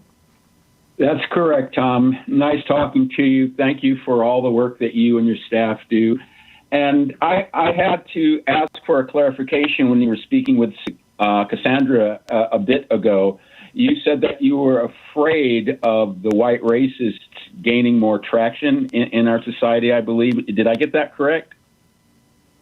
My concern, what she was saying was her statement was predicated on the assumption that there was some certain amount of revealing of the racism in the Republican Party that would cause Americans to be repelled by it. And I said that my fear was that, much like in the early 1930s in Germany, as that racism moved from covert to overt, from implicit to explicit, that there would be an explosion of racism. There would be more white people coming forward and embracing that. Yes. Okay. Well, as a black man who's 64, who lives in Seattle in this year of Slaughterhouse 20, I do feel that we are there, and I applaud you for all the work that you do. And I've listened to you for about as long as KBCS has had you on the air. And I learn a lot from you. I've learned a lot in the conversation today. But my point is, it's for people that are as enlightened as you are, who understand the challenge of racism in America at this particular time, to be able to keep talking about how this has to change. Because if you look, it's not just Trump, it's the support that he gets from the racist Republican death club that he belongs to, or that he's leading at the present time. And we who are trying to undo racism in this country need white leadership in your community to speak to people that you know in order to make it safe for them to have that conversation. Because presently we are in this place because people gave up on, I believe, this is my thoughts alone. I'm not a part of any party group or anything. I work with some, but my point is that white people will listen to white people more than they'll listen to me. And presently I'm working with the King County here in Seattle. Seattle's part of King County. I'm on what's called the Equity Response Team as it relates to King County Public Health around COVID-19, and we're trying to improve what's going to happen for people of color, for those that don't have any access to some of the political leadership. But, back to my point about your conversation earlier, I applaud you for what you do, but please keep talking, as you've been talking today, about how racism plays a great deal in our society presently. And we have to start talking about this openly in order to make it change. Yeah, amen. And, I realize that the majority of my audience is white, and that I'm white, and so I can speak to white people about race, and there's not, frankly, in my opinion, enough white people talking about race. And we need to, and I'm a very imperfect messenger for this, not having experienced racism myself, simply, observing it, but I get it. Racism, Tom, and that's the thing that white people forget, is that they have experienced it too. It's just that they don't realize it because we haven't been educating people about it. Yeah, excellent point. Or at least the consequences of it are society-wide. Yeah, absolutely. Roy Martin, thanks so much for the call. It's great to hear from you. We'll be right back. Thom Hartmann here. Everybody knows about the war that billionaire oligarchs and giant corporations have waged against working class Americans since the Reagan Revolution. But there's a big piece of that most Americans don't know. It has to do with a racist guy named Robert Bork who convinced Congress and the Supreme Court to change our laws about monopolies. You can read all about it in my new book, The Hidden History of American Monopoly, available for pre-sale right now wherever fine books are sold.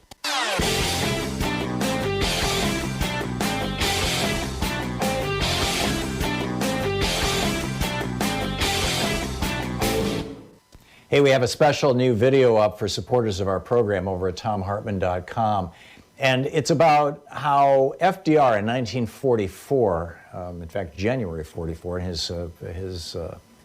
State of the Union address, talked about how important it was to add rights to the Bill of Rights. The original Bill of Rights was all political rights. He said it's time to enshrine economic rights in our Constitution. I would add, like most of the governments of Europe have done. And this includes the right to housing, the right to food, the right to a good job that pays well, the right to an education, including a college education, and the right to health care. It is pretty powerful stuff. And frankly, I think that what this coronavirus crisis is proving is that we are all in this together, and that Reagan's thing about government is never going to help you was just a load of crap. And so you can check it out over at thomhartmann.com.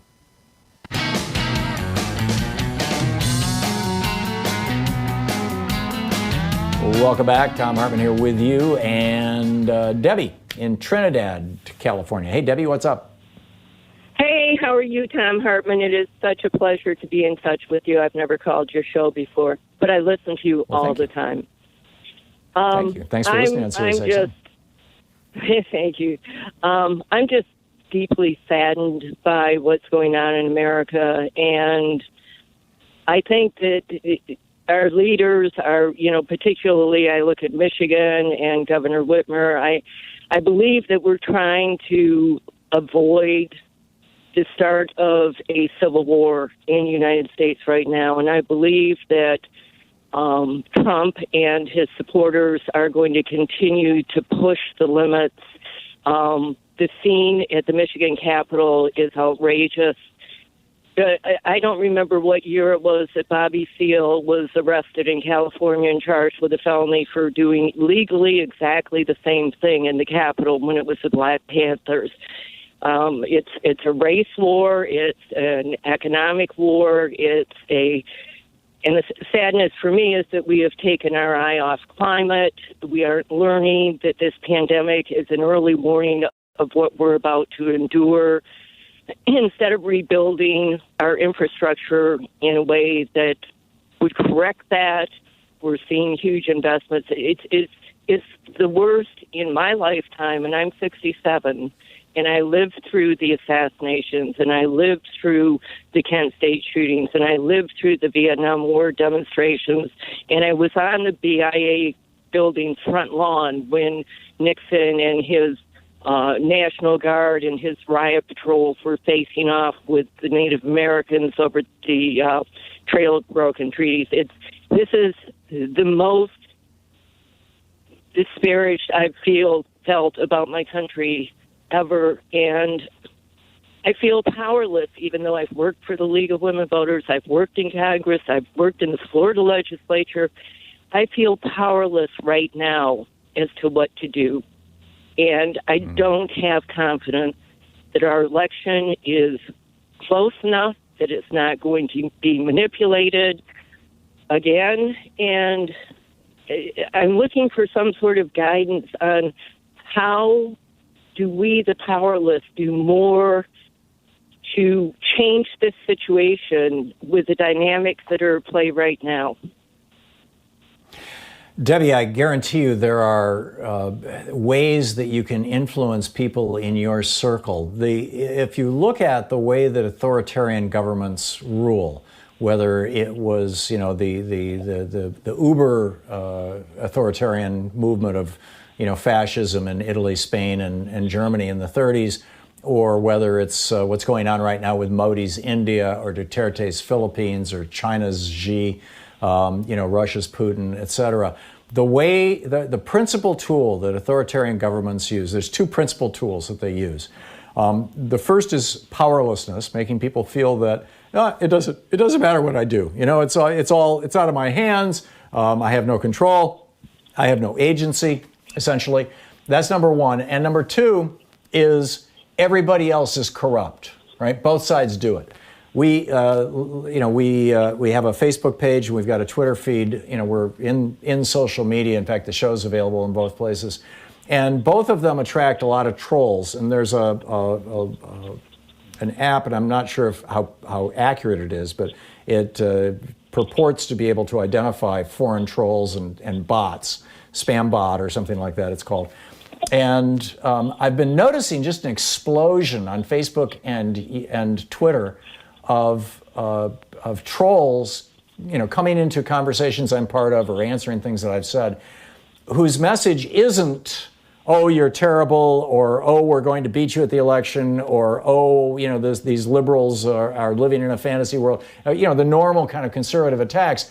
But instead, they're like, oh, both sides are terrible, and the American system is hopelessly corrupt, and Joe Biden is going to be just as bad as Donald Trump, et cetera, et cetera, et cetera. And that is that message of despair and powerlessness. And that's actually a more destructive message to democracy than simply coming out and proclaiming their racism or proclaiming their explicit hate. That's, very powerful, very subtle stuff. So, Debbie, the cure for you and me, for all of us, and in a way this show is my therapy in that regard, is to reclaim our agency, to reclaim our power, to reclaim our ability to not only control our own lives, but have some influence over the lives of others, and use social media, use your friendship networks, use whatever is available to you. Use your telephone to call your members of Congress. 202, let's see, what's the number? 202-225-3121 is the switchboard for the House and Senate. Contacting your local officials, getting involved with the local Democratic Party. There's so much we can all do, Debbie. Don't give in to the despair. Debbie, I'm sorry I'm out of time. I don't have enough time for a response, but thank you so much for the call, and thanks for listening to us on SiriusXM. And y'all get out there and share progressive media with people, okay? Tag you're it. We'll see you tomorrow. Have a wonderful afternoon. Be good to yourself and those around you. You've been listening to Thom Hartmann. For audio and video archives, visit thomhartmann.com.